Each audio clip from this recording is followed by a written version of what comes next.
ಆಕಾಶವಾಣಿ ಕಲಬುರಗಿ. ಜೊತೆ ಜೊತೆಯಲಿ ಬಾನುಲಿಯ ಜೊತೆಯಲಿ ಜೊತೆ ಜೊತೆಯಲ್ಲಿ ಪ್ರಾಯೋಜಿತ ನೇರ ಫೋನ್ ಸಂವಾದ. ಈ ಸಲದ ವಿಷಯ ಕಣ್ಣಿನ ಆರೋಗ್ಯ. ಇಂದಿನ ನೇರ ಫೋನ್ ಕಾರ್ಯಕ್ರಮದಲ್ಲಿ ಭಾಗವಹಿಸುತ್ತಿದ್ದಾರೆ ಕಲಬುರಗಿಯ ಯುನೈಟೆಡ್ ಆಸ್ಪತ್ರೆಯ ನೇತ್ರ ವಿಜ್ಞಾನ ವಿಭಾಗದ ನಿರ್ದೇಶಕರು ಹಾಗೂ ಹಿರಿಯ ನೇತ್ರ ತಜ್ಞರಾದ ಡಾಕ್ಟರ್ ವೀಣಾ ಸಿದ್ದಾರೆಡ್ಡಿ. ಕೇಳುಗರು ಸಂಪರ್ಕಿಸಲು ನಮ್ಮ ದೂರವಾಣಿ ಸಂಖ್ಯೆಗಳು 295986 ಅಥವಾ 295987. ಕಲಬುರಗಿಯ ಎಸ್ಟಿಡಿ ಕೋಡ್ ಸಂಖ್ಯೆ 08472. ಭಾನುಭುವಿಯ ವಿಶಾಲ ಪರಿಧಿಯಲಿ ಕಾರ್ಯಕ್ರಮವನ್ನು ನಡೆಸಿಕೊಡುತ್ತಾರೆ ಸಂಗಮೇಶ್. ಜೊತೆ ಜೊತೆಯಲಿ ಸಾಗಲಿ ವಿಶ್ವ ಪಥವಾ ಸೇರಲಿ. ಆತ್ಮೀಯ ಕೇಳುಗರಿಗೆಲ್ಲ ಇಂದಿನ ಜೊತೆ ಜೊತೆಯಲ್ಲಿ ನೇರ ಫೋನಿನ್ ಕಾರ್ಯಕ್ರಮಕ್ಕೆ ಸ್ವಾಗತ. ಇಂದಿನ ಕಾರ್ಯಕ್ರಮದಲ್ಲಿ ನಾವು ಕಣ್ಣಿನ ಆರೋಗ್ಯದ ಕುರಿತಾಗಿ ಸಮಗ್ರವಾಗಿ ಚರ್ಚೆ ಮಾಡಲಿದ್ದೇವೆ. ಈ ಕುರಿತಾಗಿ ಭಾಗವಹಿಸಲಿಕ್ಕೆ ನಮ್ಮ ಸ್ಟುಡಿಯೋದಲ್ಲಿದ್ದಾರೆ ಹಿರಿಯ ನೇತ್ರ ತಜ್ಞರಾದ doctor Veena Siddareddy madam. Madam, ನಿಮಗೆ ಕಾರ್ಯಕ್ರಮಕ್ಕೆ ಸ್ವಾಗತ ಹಾಗೂ ನಮಸ್ಕಾರ. ನಮಸ್ಕಾರಗಳು ಸರ್, ತುಂಬ ಧನ್ಯವಾದಗಳು.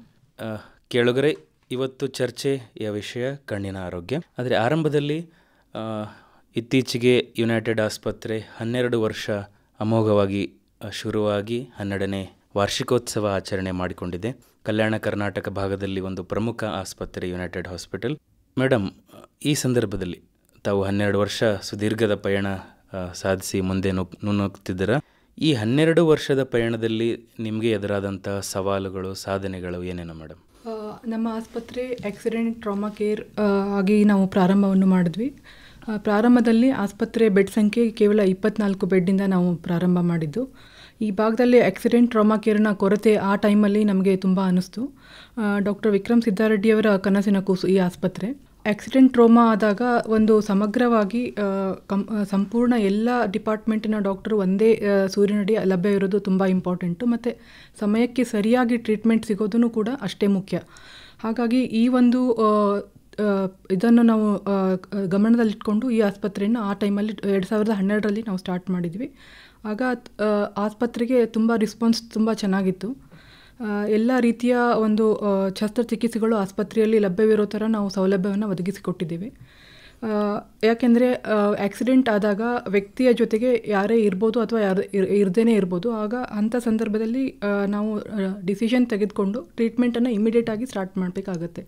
ಇಂಥ ಒಂದು ಸಂದರ್ಭದಲ್ಲಿ ಎಲ್ಲ ರೀತಿಯ ಸೌಲಭ್ಯಗಳು ಒಂದೇ ಸೂರಿನಡಿ ಇರೋದು ತುಂಬ ಮುಖ್ಯ. ಈ ಒಂದು ಉದ್ದೇಶದಿಂದ ನಾವು ಆಸ್ಪತ್ರೆಯನ್ನು ಸ್ಟಾರ್ಟ್ ಮಾಡಿದ್ವಿ. ಇದಕ್ಕೆ ಜನರ ರೆಸ್ಪಾನ್ಸು ತುಂಬ ಚೆನ್ನಾಗಿ ನಮಗೆ ಸಿಕ್ಕಿರೋದ್ರಿಂದ ಹಂತವಾಗಿ ನಾವು ಆಸ್ಪತ್ರೆಯನ್ನು ಬೆಳೆಸ್ಕೊಂಡು ಬಂದ್ವಿ. ಶುರುವಿನಲ್ಲಿ 24 ಬೆಡ್ ಇರೋ ಆಸ್ಪತ್ರೆ 2016ರಲ್ಲಿ ನಮ್ಮ ಆಸ್ಪತ್ರೆ ಬೆಡ್ ಕೆಪಾಸಿಟಿ 80ಕ್ಕೆ ನಾವು ಏರಿಸ್ಕೊಂಡ್ವಿ. ಮುಖ್ಯವಾಗಿ ICU ಮತ್ತು ಇಂಟೆನ್ಸಿವ್ ಕೇರ್ ಈ ಒಂದು ಭಾಗದಲ್ಲಿ ನಾವು ತುಂಬ ಹೆಚ್ಚಿನ ಗಮನವನ್ನು ಕೊಟ್ಟು ಆಸ್ಪತ್ರೆಯನ್ನು ಬೆಳೆಸಿರೋದು. ಯಾಕಂದರೆ ಎಮರ್ಜೆನ್ಸಿ ಕೇರ್, ಮೆಡಿಕಲ್ ಎಮರ್ಜೆನ್ಸಿಯನ್ನು ಕೂಡ ನಾವು ಈಗ ಹ್ಯಾಂಡಲ್ ಮಾಡ್ತಾ ಇದ್ದೀವಿ. ಮೆಡಿಕಲ್ ಎಮರ್ಜೆನ್ಸಿ ಅಂತ ಹೇಳಿದಾಗ ಹೃದಯಕ್ಕೆ ಸಂಬಂಧಿಸಿದ ಕಾಯಿಲೆಗಳಿರ್ಬೋದು, ಅಥವಾ ಬೇರೆ ಇನ್ಯಾವುದೋ ನರರೋಗಕ್ಕೆ ಸಂಬಂಧಿಸಿದ ಕಾಯಿಲೆಗಳಿರ್ಬೋದು, ಅಥವಾ abdomen general surgery related cases, ಅಥವಾ ಫ್ರ್ಯಾಕ್ಚರ್ಸ್ ಕೇಸಸ್, ಆ ಥರ ತುಂಬ ಕೇಸಸ್ ಎಲ್ಲ ಬರೋದ್ರಿಂದ ICU ಕೇರ್ ಈ ಭಾಗಕ್ಕೆ ತುಂಬ ನೆಸಸರಿ ಇರೋದ್ರಿಂದ ನಾವು ಈ ಆಸ್ಪತ್ರೆಯನ್ನು ಪ್ರಾರಂಭಿಸ್ವಿ. ಈಗ ನಮ್ಮ ಆಸ್ಪತ್ರೆಯ ಬೆಡ್ ಸಂಖ್ಯೆ 120 ಅಲ್ಲಿ 130 ಆಗಿದೆ. ಸೊ ಹಾಗಾಗಿ ನಾವು ಈಗ ಎಲ್ಲ ರೀತಿಯ ಒಂದು ಕೇಸ್ಗಳನ್ನು ಸಮಗ್ರವಾಗಿ ನಿರ್ವಹಿಸಬಲ್ಲುವಂಥ ಒಂದು ಅತ್ಯಾಧುನಿಕ ವೈದ್ಯಕೀಯ ಉಪಕರಣಗಳು ನಮ್ಮ ಆಸ್ಪತ್ರೆಯಲ್ಲಿ ಲಭ್ಯ. ರೀಸೆಂಟಾಗಿ ನಾವು ಕ್ಯಾತ್ ಲ್ಯಾಬ್ ಅಂತ ಹೇಳ್ತೀವಿ, ಕ್ಯಾಥಟ್ರೈಸೇಷನ್ ಲ್ಯಾಬ್ ಅಂತ. ಅದು ಹೃದಯ ರೋಗ ಸಂಬಂಧಿಸಿದ ಎಲ್ಲ ಚಿಕಿತ್ಸೆಗಳನ್ನು ನಾವು ಮಾಡ್ಬೋದು. ಅಂಥ ಒಂದು ಸೌಲಭ್ಯ ಕೂಡ ಈಗ ಯುನೈಟೆಡ್ ಆಸ್ಪತ್ರೆಯಲ್ಲಿ ಲಭ್ಯ ಇದೆ. ತುಂಬ ಒಳ್ಳೆಯ ವಿಷಯ ಹೇಳಿದ್ರಿ ಮೇಡಮ್. ಎಲ್ಲ ಸೌಲಭ್ಯಗಳು ಒಂದೇ ಸೂರಿನಡೆ ಅಂತ. ಜನರು ಸಾಮಾನ್ಯವಾಗಿ ಬೇರೆ ಬೇರೆ ಕಾಯಿಲೆಗಳಿಗೆ ಬೇರೆ ಬೇರೆ ಕಡೆ ಅಲೆದಾಡುವಂತಹ ಪರಿಶ್ರಮ ತಪ್ಪಿ ಹೋಯಿತು. ಇವಾಗ ಯುನೈಟೆಡ್ ಆಸ್ಪತ್ರೆಯಲ್ಲಿ ಎಲ್ಲ ಸೌಲಭ್ಯಗಳು ಅವರಿಗೆ ಒಂದೇ ಕಡೆ ಸಿಗುತ್ತೆ, ಮತ್ತು ಆಧುನಿಕ ಎಲ್ಲ ಉಪಕರಣಗಳು, ಸಲಕರಣೆಗಳು ಕಲಬುರಗಿ ಅಂತ ನಗರದಲ್ಲಿ ಲಭ್ಯವಿದೆ ಅನ್ನೋದು ಈ ಭಾಗದ ಜನರಿಗೆ ಒಂದು ಖುಷಿಯ ವಿಚಾರ. ಈಗ ಕಾರ್ಯಕ್ರಮವನ್ನು ಆರಂಭ ಮಾಡ್ತಾ ಕಣ್ಣಿನ ಆರೋಗ್ಯ ಕುರಿತು ಕಾರ್ಯಕ್ರಮದಲ್ಲಿ ಚರ್ಚೆ ಮಾಡ್ತಿದ್ದೇವೆ. ಮೇಡಮ್ ಹೇಳಿ, ಈ ಕಣ್ಣಿನ ಆರೋಗ್ಯದ ಬಗ್ಗೆ ನಾವು ಕಾಳಜಿ ಮಾಡಬೇಕಾದ್ರೆ ನಾವು ಕಣ್ಣಿನ ರಚನೆ ಬಗ್ಗೆ ತಿಳಿದುಕೊಳ್ಳೋದು ತುಂಬ ಮುಖ್ಯ ಆಗುತ್ತೆ. ಹೌದು. ಹೇಳಿ, ಕಣ್ಣಿನ ರಚನೆ ಯಾವ ರೀತಿಯಾಗಿರುತ್ತೆ ಮೇಡಮ್? ಅದಕ್ಕಿಂತ ಮುಂಚೆ ನಾನು ಒಂದು ವಿಷಯ ಹೇಳಕ್ಕೆ ಇಷ್ಟಪಡ್ತೀನಿ. ಸರ್ವೇಂದ್ರಿಯಾನಂ ನಯನಂ ಪ್ರಧಾನಂ ಅಂತ ಹೇಳಿಕೆ ಆಯುರ್ವೇದದಲ್ಲಿದೆ. ಹೌದು. ಯಾಕಂದರೆ ನಮ್ಮ ಜೀವನದ ಅನುಭವ ಮತ್ತು ಆಗು ಹೋಗುಗಳು ಶೇಕಡ 80%, 80% ಆಗು ಹೋಗುಗಳನ್ನ ನಾವು ನಮ್ಮ ಕಣ್ಣಿನಿಂದ ಅನುಭವಿಸ್ತೇವೆ. ಹಾಗಾಗಿ ಕಣ್ಣಿನ ಆರೋಗ್ಯ ತುಂಬ ಮುಖ್ಯ. ನಾವು ಹುಟ್ಟಿನಿಂದ ಸಾವಿನವರೆಗೂ ನಮ್ಮ ಕಣ್ಣಿನ ಆರೋಗ್ಯವನ್ನು ರಕ್ಷಣೆ ಮಾಡಿಕೊಳ್ಳೋದು ನಮ್ಮೆಲ್ಲರ ಜವಾಬ್ದಾರಿ. ಸೊ ಹಾಗಾಗಿ ಕಣ್ಣಿನ ರಚನೆಯನ್ನು ನಾವು ಮುಂಚೆ ಎಲ್ಲ ಡಿಸ್ಕಷನ್ಗಿಂತ ಮುಂಚೆ ಕಣ್ಣು ಹೇಗೆ ಕೆಲಸ ಮಾಡುತ್ತೆ ಎನ್ನುವ ಅದರ ಬಗ್ಗೆ ಒಂದೆರಡು ವಿಷಯಗಳನ್ನ ನಾನು ಹೇಳಕ್ಕೆ ಇಚ್ಛೆ ಪಡ್ತೀನಿ. ನಮ್ಮ ಕಣ್ಣಿನಲ್ಲಿ ಮುಖ್ಯವಾಗಿ 3 ಪದರಗಳಿರ್ತದೆ. ಹೊರಗಡೆಯದ್ದು ನಾವು ಸ್ಕ್ಲೀರಾ ಅಂತ ಹೇಳ್ತೀವಿ, ಅದಕ್ಕೆ ಮುಂಭಾಗದಲ್ಲಿ ಕಾರ್ನಿಯಾ ಅಂತ ಇರುತ್ತೆ, ತಾರಕೆ ಅಂತ ಹೇಳ್ತೀವಿ. ಅದರ ಒಳಗಡೆ ಪದರು ಕೊರಾಯ್ಡ್ ಅಂತ ಹೇಳ್ತೀವಿ, ಮತ್ತು ಇನ್ನರ್ ಲೇಯರ್ ಏನಿದೆ ರೆಟಿನಾ. ಸೊ ನಮ್ಮ ಯಾವುದೇ ವಸ್ತು, ಒಬ್ಬ ವ್ಯಕ್ತಿ ಯಾವುದೇ ಒಂದು ನೋಟ ನೋಡಿದಾಗ ಅದರ ಒಂದು ಇಮೇಜ್ ಏನು ಬೀಳುತ್ತೆ ರೆಟಿನಾ ಮೇಲೆ ಬೀಳುತ್ತೆ. ಸೊ ಆ ರೆಟಿನಾ ಮೇಲೆ ಬಿದ್ದಾಗ ಅದನ್ನು ನಮ್ಮ ಬ್ರೈನ್ ಅದನ್ನು ಗ್ರಹಿಸಿ ನಮಗೆ ನೋಟ ಯಾವ ಥರ ಇರಬೇಕು ಎಂಬುದನ್ನು ನಮಗೆ ಒಂದು ಸಂದೇಶನ ಕೊಡುತ್ತೆ. ಸೊ ಈ ಥರ ಒಂದು ಸಮರ್ಪಕವಾಗಿ ಕೆಲಸ ಮಾಡಬೇಕಾದ್ರೆ ಈ ಎಲ್ಲ ಸ್ಟ್ರಕ್ಚರ್ಗಳು ಸರಿಯಾಗಿರೋದು ಇಂಪಾರ್ಟೆಂಟು. ಕಣ್ಣಿನ ರಚನೆ ಬಗ್ಗೆ ತಿಳಿಸ್ಕೊಟ್ರಿ ಮೇಡಮ್. ಈಗ ಸಾಮಾನ್ಯವಾಗಿ ನಾವು ಮಕ್ಕಳಲ್ಲಿ ಕಂಡುಬರುವಂತಹ ಕಣ್ಣಿನ ದೋಷಗಳು ಯಾವುದ್ಯಾವುದು ಅಂತ ಹೇಳ್ತೀರಾ? ಮಕ್ಕಳಲ್ಲಿ ಸಾಮಾನ್ಯವಾಗಿ ರಿಫ್ರಾಕ್ಟಿವ್ ಎರರ್ಸ್ ಅಂತ ನಾವು ಹೇಳ್ತೀವಿ, ದೃಷ್ಟಿ ದೋಷಗಳು ತುಂಬ ಕಾಮನ್ನು. ಯಾಕಂದರೆ ನಾವು ಕೇಳಿರ್ಬೋದು, ಯಾರೋ ಮಕ್ಕಳು ಮನೆಯಲ್ಲಿ ತಾಯಿಯರಿಗೆ ಅಥವಾ ತಮ್ಮ ಮನೆಯ ಸದಸ್ಯರಿಗೆ ಹೇಳ್ಬೋದು, ನಾನು ಸ್ಕೂಲಲ್ಲಿ ಕುತ್ಕೊಂಡಾಗ ಬೋರ್ಡ್ನಲ್ಲಿ ಬರೆದಿರೋದು ಕ್ಲಿಯರಾಗಿ ಕಾಣಿಸೋದಿಲ್ಲ ಅಂತ ಏನೋ ಹೇಳ್ಕೊಂಡು ಸಮಸ್ಯೆಯನ್ನು ತೆಗೆದುಕೊಂಡು ಡಾಕ್ಟರ್ ಹತ್ರ ಬರ್ತಾರೆ. ಅದಲ್ಲದೆ ಕಣ್ಣುಜ್ಜೋದು, ತುಂಬ ಕಣ್ಣುಜ್ಜೋದು ಅಂದರೆ ಈಗ ಈ ಭಾಗದಲ್ಲಿ ಸ್ಪೆಷಲಿ ನಮ್ಮ ಗುಲ್ಬರ್ಗಾ ರೀಜನಲ್ಲಿ ಡಸ್ಟ್ ಮತ್ತು ಹೀಟ್ಗೋಸ್ಕರ ಅಲರ್ಜಿ ಕಂಡೀಷನ್ಸ್ ತುಂಬ ಜಾಸ್ತಿ ಮಕ್ಕಳಲ್ಲಿ. ಮತ್ತು ಕಂಜನೈಟಲ್ ಕಾರಣಗಳು ಕೂಡ ಮಕ್ಕಳಲ್ಲಿ ಕಂಡು ಬರ್ತವೆ. ಈಗ ಅಲರ್ಜಿ ಅಂತ ಹೇಳಿದ್ರಿ ಮೇಡಮ್, ಅದರ ಲಕ್ಷಣಗಳೇನು? ಅಂದರೆ ಡಸ್ಟ್ನಿಂದ ಆಗುವಂಥ ಅಲರ್ಜಿನ? ಡಸ್ಟ್ ಮತ್ತು ಹೀಟ್ಗೆ ಈ ನಮ್ಮ ಭಾಗದಲ್ಲಿ ಅಲರ್ಜಿ ತುಂಬ ಸ್ವಲ್ಪ ಕಾಮನ್ ಆಗಿದೆ. ಅದರ ಲಕ್ಷಣಗಳಂದರೆ ಕಣ್ಣಲ್ಲಿ ನೀರು ಬರೋದು, ಕಣ್ಣು ಉರಿಯೋದು ಮತ್ತು ಕಣ್ಣು ಉಜ್ಜೋದು. ಮಕ್ಕಳು ಪದೇ ಪದೇ ಕಣ್ಣು ಉಜ್ತಾರೆ, ಮತ್ತು ಹೊರಗಡೆ ಹೋಗಿ ಆಟ ಆಡೋದಕ್ಕೆ ಸಂಕೋಚ ಪಟ್ಕೊಳ್ಳೋದು, ಡಸ್ಟ್ ಗಾಳಿ ಆ ಥರ ಇರೋದ್ರಲ್ಲಿ ಅವರು ಹೋಗೋಕ್ಕೆ ಇಷ್ಟಪಡೋದಿಲ್ಲ, ಮತ್ತು ಇಂಡೋರಲ್ಲೇ ಅವರು ತಮ್ಮನ್ನು ರಿಸ್ಟ್ರಿಕ್ಟ್ ಮಾಡ್ಕೋತಾರೆ. ಆ ಥರ ಒಂದು ಪ್ರಾಬ್ಲಮ್. ಸಾಮಾನ್ಯವಾಗಿ ಕೆಲವು ಮಕ್ಕಳಲ್ಲಿ, ಈಗ ಮಕ್ಕಳಂದ್ರೆ ಅಳೋದು ನಗೋದು ಎಲ್ಲ ಸಾಮಾನ್ಯ, ಕೆಲವು ಮಕ್ಕಳು ಹತ್ರ ಜಾಸ್ತಿ ಕಣ್ಣೀರು ಬರುತ್ತೆ, ಕೆಲವೊಬ್ಬರಿಗೆ ಅಷ್ಟೇ ಸರಾಸರಿ ಬರ್ತಾ ಇರುತ್ತೆ. ಈ ಹೆಚ್ಚು ಕಣ್ಣೀರು ಬರೋದು ಕೂಡ ಒಂದು ಅನಾರೋಗ್ಯದ ಲಕ್ಷಣನಾ? ಇಲ್ಲ, ಮಗು ಹುಟ್ಟಿದಾಗ ನಮ್ಮ ಕಣ್ಣಿನ ರಚನೆಯಲ್ಲಿ ಏನಿರುತ್ತೆ, ಕಣ್ಣಿನ ನೀರು ಹೋಗೋಕ್ಕೆ ದಾರಿ ಇರುತ್ತೆ, ಮೂಗಲ್ಲಿ ಹೋಗೋಕ್ಕೆ ದಾರಿ ಇರುತ್ತೆ. ಅದು ಅಲ್ಲಿ ಏನಾದರೂ ಬ್ಲಾಕ್ ಇತ್ತು ಬೈ ಬರ್ತ್ ಅಂತಂದರೆ 1 ವರ್ಷದ ಒಳಗಡೆ ಇರೋ ಮಕ್ಕಳಲ್ಲಿ ಸತತವಾಗಿ ಕಣ್ಣಲ್ಲಿ ನೀರು ಬರೋ ಥರ ಒಂದು ಲಕ್ಷಣ ಕಂಡು ಬರ್ಬೋದು. ಅದನ್ನು ನಾವು ಗುಣಪಡಿಸ್ಬೋದು, ಅದನ್ನು ಟ್ರೀಟ್ಮೆಂಟ್ ಮಾಡಿ ಸರಿ ಮಾಡ್ಬೋದು. 90% ಮಕ್ಕಳಲ್ಲಿ ಅದೇನಾಗುತ್ತೆ ತಾನಾಗಿಯೇ ಸರಿ ಹೋಗುತ್ತೆ. ಆ ಥರ ಆಗಿಲ್ಲ ಅಂತಂದರೆ ಅದನ್ನು ನಾವು ಶಸ್ತ್ರಚಿಕಿತ್ಸೆ ಮೂಲಕ ಟ್ರೀಟ್ಮೆಂಟ್ ಮಾಡಿ ಸರಿ ಮಾಡ್ಬೋದು. ಈಗ ಸಾಮಾನ್ಯವಾಗಿ ಮಕ್ಕಳಲ್ಲಿ ನಾವು ಇನ್ನೊಂದೇನು ನೋಡ್ತೀವಿ, ಸ್ಕ್ವಿಂಟ್ ಐನ ನೋಡ್ತೀವಿ, ಸ್ಕ್ವಿಂಟ್ ಐಸ್ನ. ಇದು ಎಲ್ರಿಗೂ ಕಾಮನ್ ಆಗಿದ್ದು ಗ್ರ್ಯಾಜುವಲಿ ಕಮ್ಮಿ ಆಗಿ ಮತ್ತೆ ನಾರ್ಮಲ್ ಆಗುವಂಥ ಪರಿಸ್ಥಿತಿನ, ಅಥವಾ ಕೆಲವರಲ್ಲಿ ಹಾಗೆ ಮುಂದುವರಿಯುತ್ತಾ ಮೇಡಮ್? ಕೆಲವರಲ್ಲಿ ಬೈ ಬರ್ತ್ ಸ್ಕ್ವಿಂಟ್ ನಾವು ನೋಡ್ತೀವಿ. ಅಂಥ ಮಕ್ಕಳಲ್ಲಿ ನಾವು ಕಣ್ಣಿನ ಸಂಪೂರ್ಣ ತಪಾಸಣೆ ಮಾಡಿದಾಗ, ಪರೀಕ್ಷೆ ಮಾಡಿದಾಗ ಸ್ಕ್ವಿಂಟ್ ಇರೋದು ನಮ್ಗೆ ಗೊತ್ತಾಗುತ್ತೆ. ಅಂದರೆ ರಿಫ್ರಾಕ್ಟಿವ್ ಎರರ್, 2 ಕಣ್ಣಲ್ಲಿ ರಿಫ್ರಾಕ್ಟಿವ್ ಎರರ್ ಇದ್ದು ವ್ಯತ್ಯಾಸ ತುಂಬ ಇದ್ದಾಗ, ಒಂದು ಕಣ್ಣಲ್ಲಿ ಜಾಸ್ತಿ ಇನ್ನೊಂದು ಕಣ್ಣಲ್ಲಿ ಕಡಿಮೆ ಇದ್ದಾಗ, ಆ ಥರ ಇರುವಾಗ ನಾವು ಈ ಥರ ಸ್ಕ್ವಿಂಟನ್ನು ನೋಡ್ತೀವಿ. ಇದಕ್ಕೆ ನಾವು ಟ್ರೀಟ್ಮೆಂಟ್ ಅಂದರೆ ಸ್ಪೆಕ್ಟಿಕಲ್ಸ್ ಮೂಲಕ ಟ್ರೀಟ್ಮೆಂಟ್ ಮಾಡ್ಬೋದು. ಅದರಿಂದ ಸರಿ ಹೋಗಿಲ್ಲ ಅಂದರೆ ನಾವು ಆಪರೇಷನ್, ಸರ್ಜರಿ ಮೂಲಕ ಮಾಡ್ಬೋದು. ಒಂದು ಕರೆ ಇದೆ ಅನಿಸುತ್ತೆ, ನೋಡೋಣ ಮೇಡಮ್. ಹಲೋ, ಕೇಳಿಸ್ತಾ ಇದೆಯಾ ಸರ್? ನಮಸ್ಕಾರ ಸರ್. ಸರ್ ನಮಸ್ತೆ, ಕಾರ್ಯಕ್ರಮಕ್ಕೆ ನಿಮಗೆ ಸ್ವಾಗತ. ಕಣ್ಣಿನ ಆರೋಗ್ಯದ ಕುರಿತು ಇವತ್ತು ಚರ್ಚೆ ಮಾಡ್ತಿದ್ದೀವಿ. ಡಾಕ್ಟರ್ ವೀಣಾ ಸಿದ್ದಾರೆಡ್ಡಿ ಅವರು ಸ್ಟುಡಿಯೋದಲ್ಲಿದ್ದಾರೆ. ತಮ್ಮ ಪರಿಚಯ ಮಾಡಿಕೊಡಿ ಸರ್. ನಮಸ್ಕಾರ ಸರ್, ಯಾದಗಿರಿ ಜಿಲ್ಲೆ ಸುರಪುರದಿಂದ ರಾಘವೇಂದ್ರ ಬಕ್ರಿ ಅಂತ. ಬಕ್ರಿ ಸರ್, ಕಾರ್ಯಕ್ರಮಕ್ಕೆ ನಿಮಗೆ ಸ್ವಾಗತ. ತಮ್ಮ ಪ್ರಶ್ನೆ ಕೇಳಿ ಸರ್. ನಮಸ್ಕಾರ ಮೇಡಮ್ ಅವರೇ. ನಮಸ್ಕಾರ ರಾಘವೇಂದ್ರ ಅವರೇ.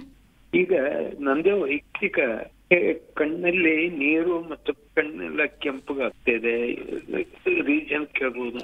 ತಮ್ಮ ವಯಸ್ಸು ಎಷ್ಟು ಸರ್? 51. 51 ವಯಸ್ಸು. ಏನು ಕಣ್ಣಲ್ಲಿ ನೀರು ಬರ್ತಾ ಇದೆಯಾ? ನೀರು ಮತ್ತೆ ಕೆಂಪಗಾಗ್ತಾ ಇರ್ತದೆ ಯಾವಾಗನ. ಅಂದ್ರೆ ಮನೆಯಲ್ಲಿದ್ದಾಗ ಹೇಗಾಗತ್ತಾ, ಹೊರಗಡೆ ಹೋದಾಗ ಆಗತ್ತಾ? ಇಲ್ಲ, ನಾವು ಹೊರಗಡೆ ಹೆಚ್ಚಾಗಿ ತಿರಾಡೋದು, ಮತ್ತೆ ಮನೆಯಲ್ಲಿ ಇದ್ದಾಗ ಸಹಿತ. ಸರ್ ನಿಮ್ಮದು ಏಜ್ 51 ಅಂತ ಹೇಳ್ತಾ ಇದ್ದೀರಾ. ನೀವು ಹೊರಗಡೆ ತಿರುಗಾಡೋದೆಲ್ಲ ಟೂ ವೀಲರ್ ಮೇಲೆ ತುಂಬ ಜಾಸ್ತಿ ಆಗಿದ್ದರೆ ಡಸ್ಟ್ ಮತ್ತು ಹೀಟ್ಗೆ ಯೂಶ್ವಲಿ ಅಲರ್ಜಿ ಥರ ಆಗುತ್ತೆ. ಆ ಥರ ಏನಾದರೂ ಆಗಿದೆಯಾ ಅಂತ ನೀವು ಬಂದು ತಪಾಸಣೆ ಮಾಡಿಸ್ಕೊಳ್ಳೋದು ಒಳ್ಳೆಯದು. ಮತ್ತು ನಿಮ್ಮ ದೃಷ್ಟಿಯಲ್ಲಿ ಉಪಯೋಗಿಸ್ತಿಲ್ಲ ಮೇಡಮ್ ಸರ್ ಟೂ ವೀಲರ್ ಹಾಂ ನನ್ನ ಜೀವನದಲ್ಲಿ ಉಪಯೋಗಿಸಿಲ್ಲ. ಇಲ್ಲ ಅಂದರೆ ಹೊರಗಡೆ ಈಗ ಡಸ್ಟ್ ಹೀಟು ಜಾಸ್ತಿ ಇದ್ದರೆ ಅಲರ್ಜಿ ಕೂಡ ಆಗಿರ್ಬೋದು. ಅಥವಾ ನಿಮ್ಮ ಕನ್ನಡಕ ಏನಾದರೂ ಉಪಯೋಗಿಸ್ತಾ ಇದ್ದೀರಾ ಸರ್ ನೀವು?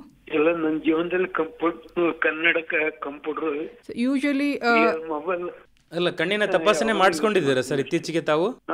ಕಣ್ಣಿನ ತಪಾಸಣೆ ಮಾಡಿಸ್ಕೊಂಡಿದ್ದೀರಾ ಇತ್ತೀಚೆಗೆ? ಎಲ್ಲ ಚೆಕ್ ಮಾಡಿಸ್ಕೊಂಡಿದ್ದೆ. ಒಂದು ವರ್ಷದಿಂದ ವೀಕ್ನೆಸ್ ಅಂತಾರೆ. ವೀಕ್ನೆಸ್ ಅಂತ ಹೇಳಿದ್ರಾ?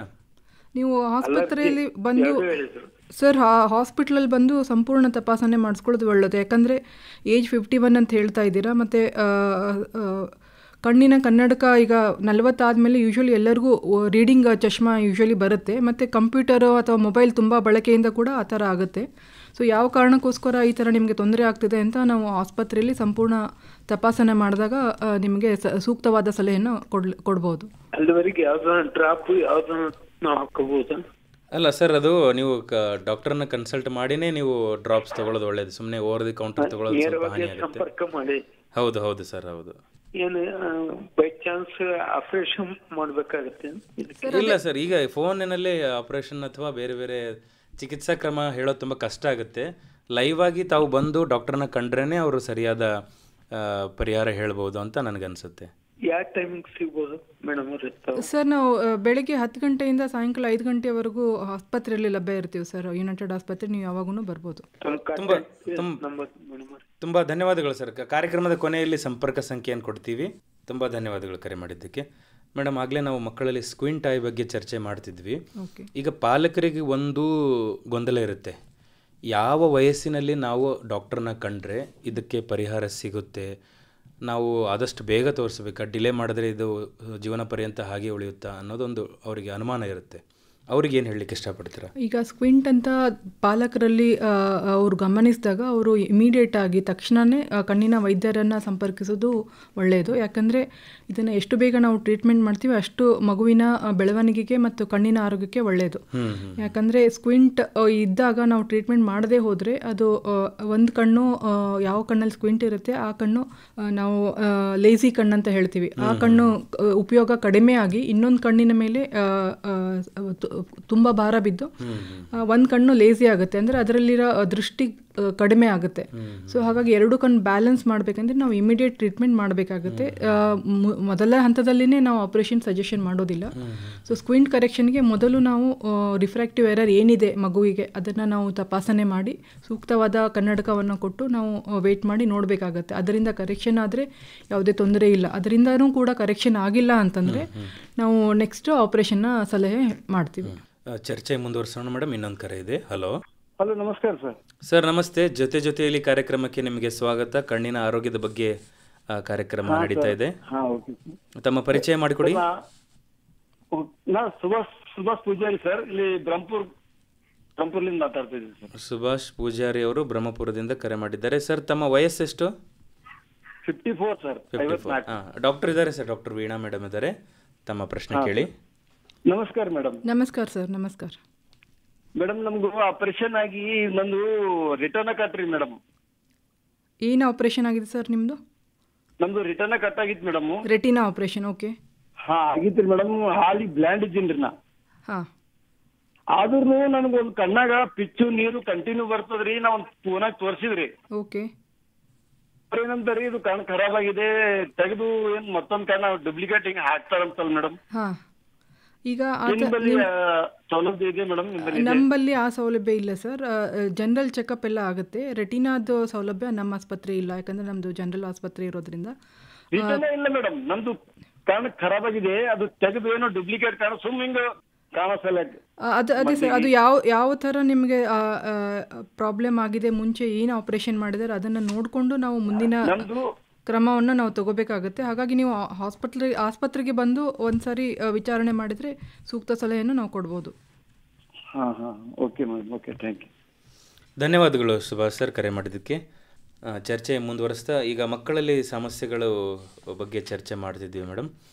ಈಗ ಗರ್ಭಿಣಿಯರಲ್ಲಿ ಕೂಡ ಅಂದರೆ ಗರ್ಭ ಧರಿಸಿದ ನಂತರ ಕಣ್ಣಿಗೆ ಸಂಬಂಧಪಟ್ಟಂತಹ ಕಾಂಪ್ಲಿಕೇಶನ್ಸ್ ಆಗೋ ಸಾಧ್ಯತೆ ಇದೆಯಾ? ಇದೆ, ಯಾಕಂದರೆ ಗರ್ಭಿಣಿಯರಲ್ಲಿ ಬಿ ಪಿ ಅಂತ ಹೇಳ್ತೀವಿ, ರಕ್ತದೊತ್ತಡ ಒಂದು ನಾರ್ಮಲ್ ರೇಂಜಲ್ಲಿ ಇದ್ದರೆ ಯಾವುದೇ ಸಮಸ್ಯೆ ಆಗೋದಿಲ್ಲ. ಗರ್ಭಿಣಿಯರಲ್ಲಿ ರಕ್ತದೊತ್ತಡ ಹೆಚ್ಚಾಗಿ ಏರುಪೇರಾದಾಗ ಯೂಶಲಿ ಅರೌಂಡ್ 5ನೇ ತಿಂಗಳಲ್ಲಿ ಅವರಿಗೆ ಕಂಡು ಬರುತ್ತೆ. ನಾವು ಪ್ರೀ ಎಕ್ಲಾಂಪ್ಷಿಯಾ ಅಂತ ಹೇಳ್ತೇವೆ, ಪ್ರೀ ಎಕ್ಲಾಂಪ್ಷಿಯಾ ಅಂತ ಒಂದು ಕಂಡೀಷನ್ ಬರುತ್ತೆ. ಆ ಥರ ಏನಾದರೂ ಇದ್ದರೆ ಕಣ್ಣಿನ ತಪಾಸಣೆ ನಾವು ಕಂಪಲ್ಸರಿ ಮಾಡಬೇಕಾಗತ್ತೆ.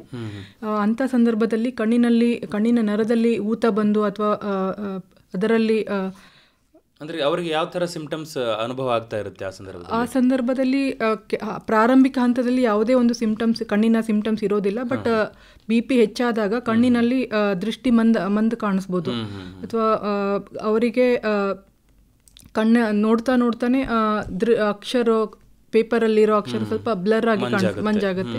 ಸೊ ಆ ಥರ ಏನಾದರೂ ಆದಾಗ ನಾವು ಸಂಪೂರ್ಣ ತಪಾಸಣೆ ಮಾಡಿ ಕಣ್ಣಿನಲ್ಲಿ ಊತ ಏನಾದರೂ ಇದ್ದರೆ ಪ್ರೆಗ್ನೆನ್ಸಿ ಕಂಟಿನ್ಯೂ ಮಾಡಬೇಕಾ ಅಥವಾ ಬೇಡ ಅದನ್ನು ಕೂಡ ನಾವು ಡಿಸಿಷನ್ ನಾವೇ ಮಾಡಬೇಕಾಗುತ್ತೆ. ಯಾಕಂದರೆ ಟ್ರೀಟ್ಮೆಂಟ್ ಇಲ್ವಾ ಅಂದರೆ ಪ್ರೆಗ್ನೆನ್ಸಿ ಕಂಟಿನ್ಯೂ ಮಾಡಿನೇ ಚಿಕಿತ್ಸೆ ಕೊಡಲಿಕ್ಕಾಗಲ್ವಾ? ಬ್ಲಡ್ ಪ್ರೆಷರ್ ಸಂಪೂರ್ಣ ಹತೋಟಿಯಲ್ಲಿ ಬಂದರೆ ನಾವು ಟ್ರೀಟ್ಮೆಂಟನ್ನು ಮಾಡಿ ಸಂಪೂರ್ಣಗೊಳಿಸ್ಕೊಂಡು ಮಾಡ್ಬೋದು. ಆಮೇಲೆ ನಾವು ಚಿಕಿತ್ಸೆಯನ್ನು ಮಾಡ್ಕೋಬೋದು. ಈಗ ಮಕ್ಕಳಲ್ಲಿ ಗರ್ಭಿಣಿಯರಲ್ಲಿ ಉಂಟಾಗುವಂತಹ ಕಣ್ಣಿನ ಸಮಸ್ಯೆ ಬಗ್ಗೆ ಚರ್ಚೆ ಮಾಡಿದ್ವಿ. ಈಗ ಸಾಮಾನ್ಯ ವಯಸ್ಸಾದವರಲ್ಲಿ ಏನೆಲ್ಲ ಕಾಂಪ್ಲಿಕೇಶನ್ಸ್ ಕಂಡು ಬರುತ್ತೆ ಮೇಡಮ್? ವಯಸ್ಸಾದವರಲ್ಲಿ ಸಾಮಾನ್ಯವಾಗಿ ಕ್ಯಾಟ್ರಾಕ್ಟ್ ಅಂತ ಒಂದು ಕಂಡೀಷನ್ ಬರುತ್ತೆ. ಅದು ಸರ್ವೇ ಸಾಮಾನ್ಯ ಕಾಮನ್. 70% ವಯಸ್ಕರಲ್ಲಿ ಕಣ್ಣು ಮಂಜಾಗೋದಕ್ಕೆ ಕಾರಣ ಕ್ಯಾಟ್ರಾಕ್ಟ್. ಕ್ಯಾಟ್ರಾಕ್ಟ್ ಅಂದ್ರೆ ಏನು ಮೇಡಮ್? ಕ್ಯಾಟ್ರಾಕ್ಟ್ ಅಂದ್ರೆ ನಮ್ಮ ಕಣ್ಣಿನಲ್ಲಿ ಲೆನ್ಸ್ ಅಂತ ಇರುತ್ತೆ, ಅದರ ಟ್ರಾನ್ಸ್ಪರೆಂಟ್ ಆಗಿರುತ್ತೆ, ಅದು ಅಂದ್ರೆ ಪಾರದರ್ಶಕವಾಗಿರುತ್ತೆ. ವಯಸ್ಸಾದಂಗೆ ನಮ್ಗೆ ಹೆಂಗೆ ಕೂದಲು ಬೆಳ್ಳಗಾಗುತ್ತೆ, ಚರ್ಮ ಸುಕ್ಕಾಗುತ್ತೆ, ಅದೇ ತರ ಅದರಲ್ಲಿನೂ ಕೂಡ ಚೇಂಜಸ್ ಬರುತ್ತೆ. ಚೇಂಜಸ್ ಅಂದ್ರೆ ಟ್ರಾನ್ಸ್ಪರೆನ್ಸಿ ಹೋಗಿ ಅದು ಒಪೇಕ್ ಆಗುತ್ತೆ. ಸೊ ಆ ಟೈಮಲ್ಲಿ ನಮಗೆ ವಿಷನ್ ಕಡಿಮೆ ಆಗುತ್ತೆ, ಬ್ಲರ್ ಆಗಿ ಕಾಣಿಸುತ್ತೆ. ಅಂತ ಒಂದು ಕಂಡೀಷನ್ ನಾವು ಇವತ್ತು ಅಡ್ವಾನ್ಸ್ ಟೆಕ್ನಾಲಜಿ ಎಲ್ಲ ಬಂದಿದೆ, ಸಂಪೂರ್ಣವಾಗಿ ಗುಣವನ್ನು ಪಡಿಸ್ಬೋದು. ಮೊದಲಿನ ಥರ ದೃಷ್ಟಿಯನ್ನು ಕ್ಯಾಟ್ರಾಕ್ಟ್ ಆಪರೇಷನ್ ಆದ ನಂತರ ಎಲ್ಲರೂ ಸಾಮಾನ್ಯವಾಗಿ ಪಡಿತಾರೆ. ಅಂದರೆ ಕ್ಯಾಟ್ರಾಕ್ಟ್ ಅನ್ನೋದು ಚಿಕಿತ್ಸೆ ಕೊಟ್ಟರೆ ಮೊದಲಿನ ಹಾಗೆ ದೃಷ್ಟಿಯನ್ನು ಪಡಿಸ್ಕೊಂಡು ಜೀವನವನ್ನು ಮೊದಲಿನ ಥರನೇ ನಾವು ನಡೆಸ್ಬೋದು. ಚರ್ಚೆ ಮುಂದುವರ್ಸೋಣ. ಇನ್ನೊಂದು ಕರೆ ಇದೆ. ಹಲೋ, ಕಾರ್ಯಕ್ರಮಕ್ಕೆ ಸ್ವಾಗತ. ತಮ್ಮ ಪರಿಚಯ ಮಾಡಿಕೊಡಿ. ನಮಸ್ಕಾರ ಸರ್, ನಾನು ಪ್ರಕಾಶ್ ಅಂತ. ಪ್ರಕಾಶ್ ಅವರ ಎಲ್ಲಿಂದ ಕರೆ ಮಾಡ್ತಿದ್ದೀರಿ? ಅಫ್ಜಲ್ಪುರದಿಂದ. ತಮ್ಮ ವಯಸ್ಸು? ನನ್ನ ವಯಸ್ಸು 40. ಪ್ರಶ್ನೆ ಕೇಳಿ ಸರ್. ಈಗ 8, 10 ಅಥವಾ 12 ವರ್ಷದ ಮಕ್ಕಳು ಇರ್ತಾರಲ್ಲ, ಏನಾದ್ರೂ ತಲೆನೋವು ಬರುತ್ತಾ ಸರ್? ಕಣ್ಣಿಗೆ ಏನಾದ್ರು ಚಶ್ಮಾ ಅದು ಬಂದಿದ್ರೆ?